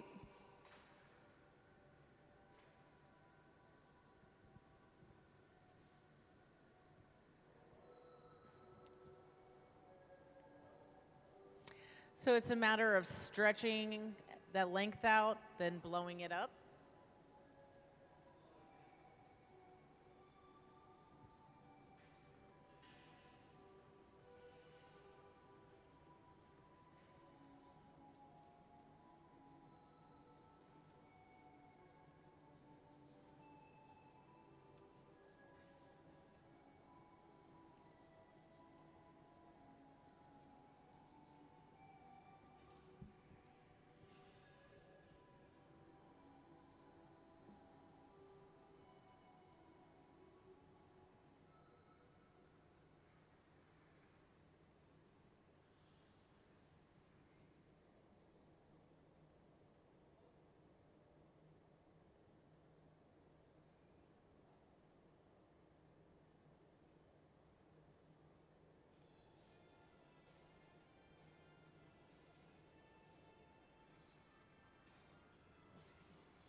Courtney was using the torch to heat up the back end of the bubble focusing and softening the heat there. He's using the jacks to place an indentation in the glass just in front of where it's attached to the pipe. This is an important indentation because this is where it gets broken off of the pipe later in the process.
Courtney's using cork pads to press onto the surface of the bubble.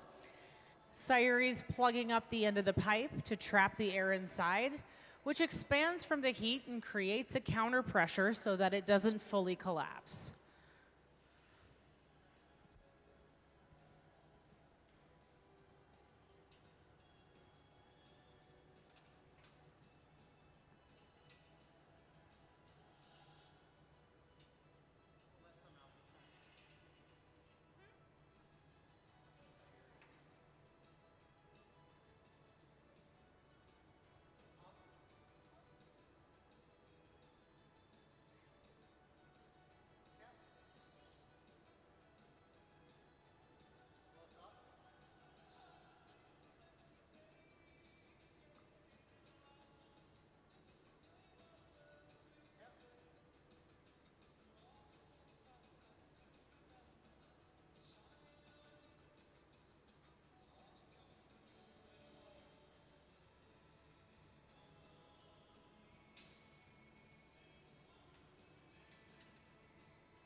Next, Courtney is going to drill a hole in the outer end of this piece.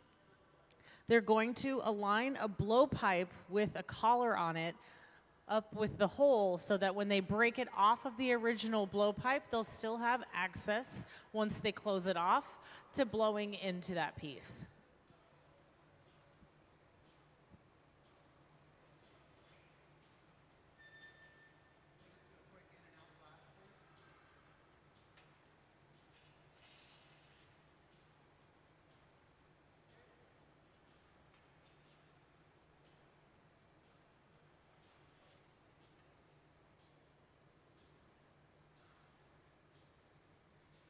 So he's heating up the tungsten drill bit with a torch, and that's going to pierce the hole in the outer end of the piece.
Sayuri prepared the blow punty by elongating the collar so it'll fit the form. Just making sure that's securely attached all the way around.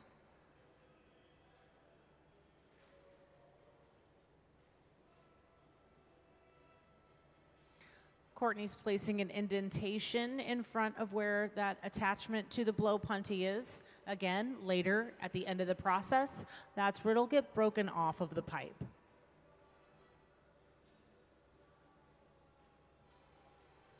Water's applied in front of where it's attached to the original blow pipe, then a tap to break it off.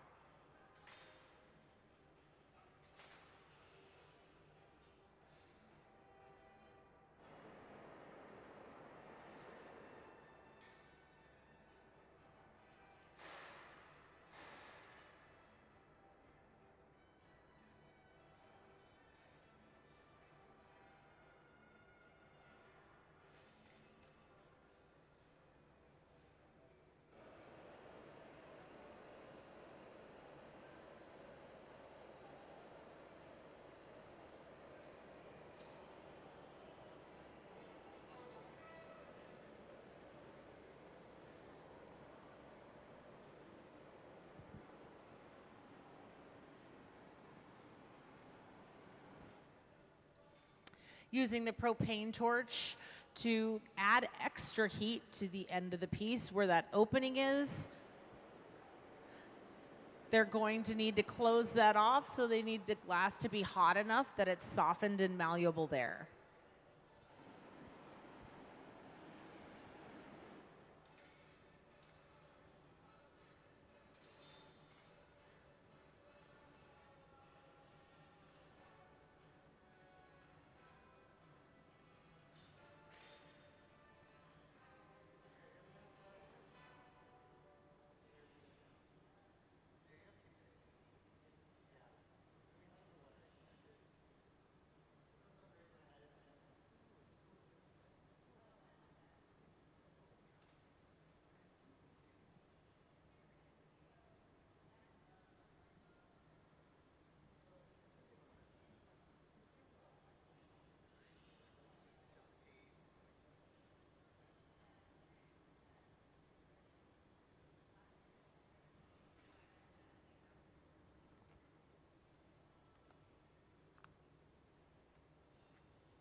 All right, now that we have beard protection in place, he's got some flat crimps that he's using to pinch the outer end where that opening is, stretching that out, and then he'll be able to close that down.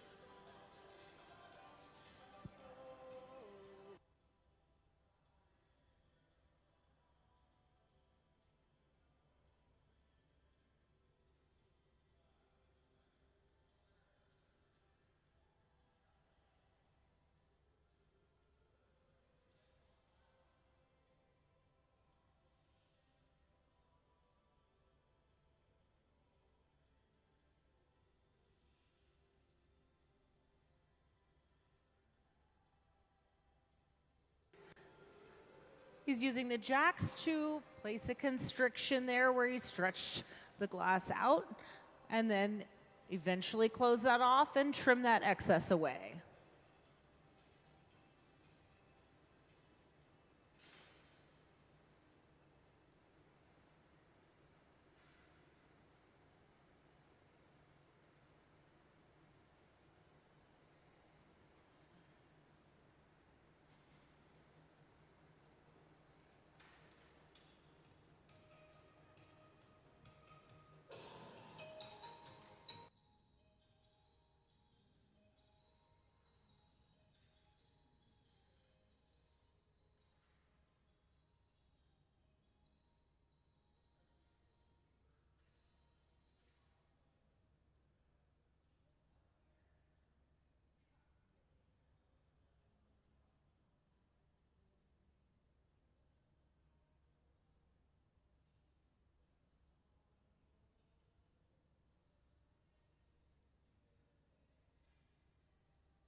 Now that they have that end closed off, they have access to blowing into the piece and continue shaping that and flattening out this side.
All right, just worked on those finishing touches of making sure that this is symmetrical from different angles. And now they're just about finished with the piece.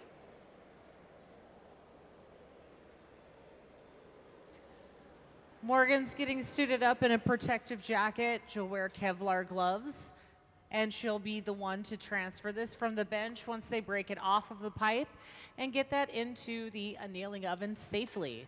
Again, the glass is still around 1,000 degrees, just over 1,000 degrees Fahrenheit at this point.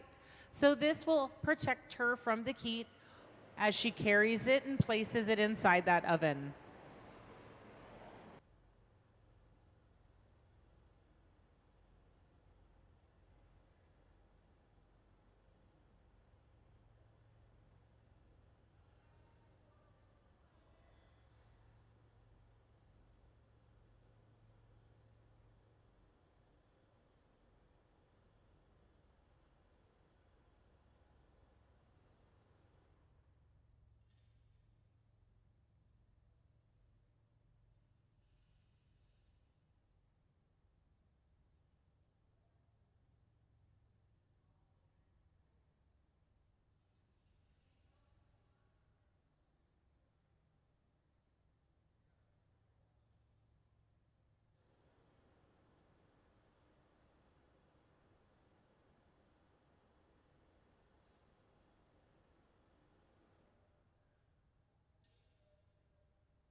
Just about finished here. One more flash. We want that, make sure that that's an even temperature, and then they'll add a little bit of water right in front of where it's attached to the pipe to create a weak point. Then hit the pipe to break it off, and Morgan will carry it over here to the annealing oven and place it inside. Again, the annealing oven is there to slowly cool the glass over a period of time, relieving stress so it doesn't crack from thermal shock. And here comes the water. You'll see him tap the pipe to break it off.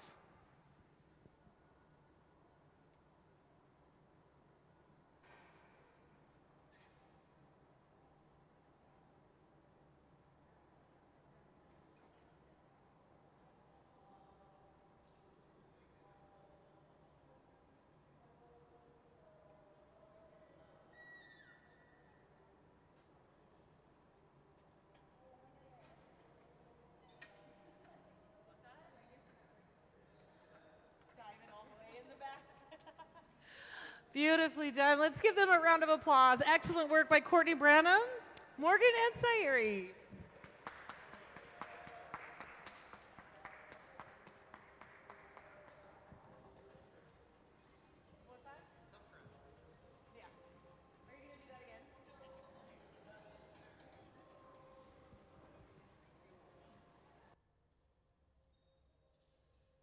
We're going to go ahead and do another one of those. I believe this time he's going to use a red color for the background.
Courtney has prepared a clear bubble on a blowpipe that he's going to allow to cool to a rigid state towards the lower end of the working temperature, around 1,000 degrees Fahrenheit.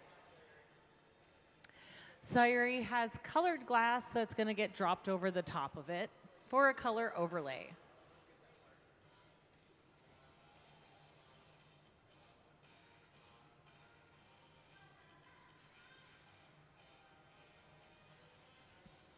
And this is the opal white. That will be the exterior color of the moon.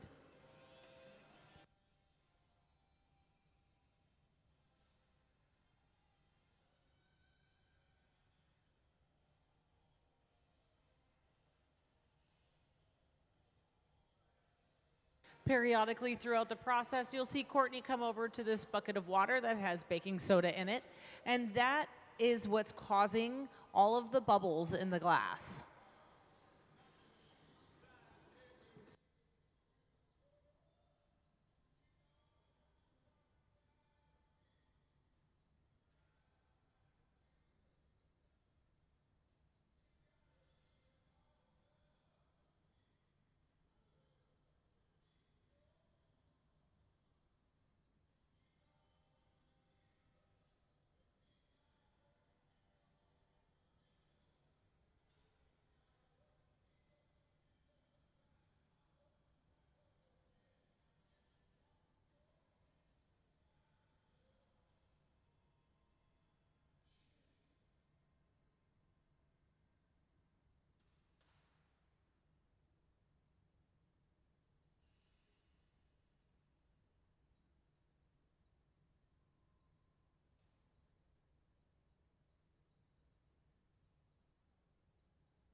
He just sprinkled a little bit of baking soda on the surface. Again, that's going to create an off-gassing when they gather over it to cause air bubbles in the glass. We're looking for a cratery moon texture. He's making a moon out of this piece eventually. But right now, we're just prepping the exterior color, which is an opal white, that they'll make into a cup. Then they'll prepare a secondary color, which will be a ruby color that'll go inside behind the opal white. And all those bubbles are gonna cause areas that are thinner in the white, which are gonna show the background color more. So they'll make something along the lines of this shape right here, but larger, and then they'll stuff the other bubble inside of it to get the color behind it.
Courtney's now placing the jack line into the bubble, which is the indentation just in front of where the glass is attached to the blowpipe. This is an important indentation because that's where it'll get broken off the pipe later on.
Morgan prepared the punty, then they'll place that on the outer end of the bubble. Once it's securely attached, they'll break it off the blowpipe.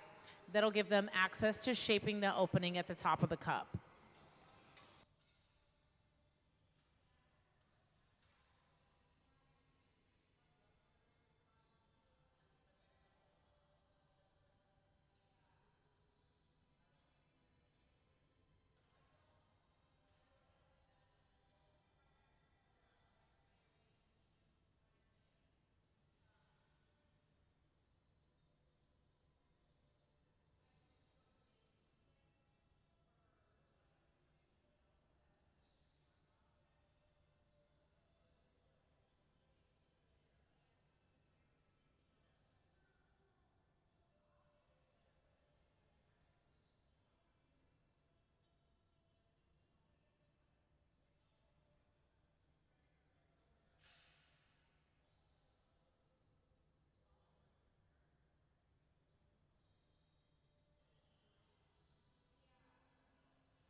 So we used the tweezers to pull that out and then trimmed some of that away. So now it's sort of tapering right there. They're gonna need to puff up that area.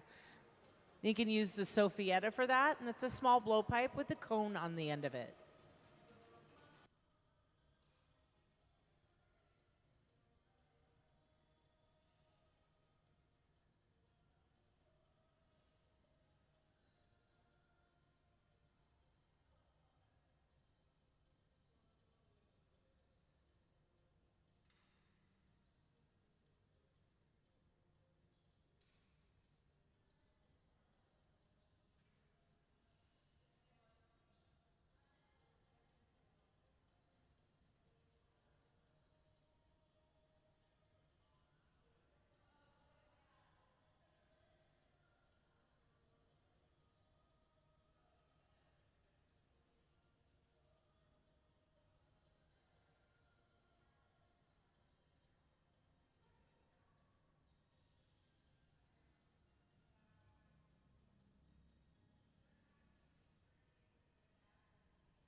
So now they have finished with that cup for the moment. It's going to go into the garage, and then they're going to pick up the next color, which will be a ruby color that's going to go on the inside of the cup. Morgan just picked that up from the garage where it was preheating to about 1,000 degrees Fahrenheit. Here you can see a finished example of what they're making. Our visiting artist, Courtney Branham.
Can we play the images of Courtney's finished work on the screen?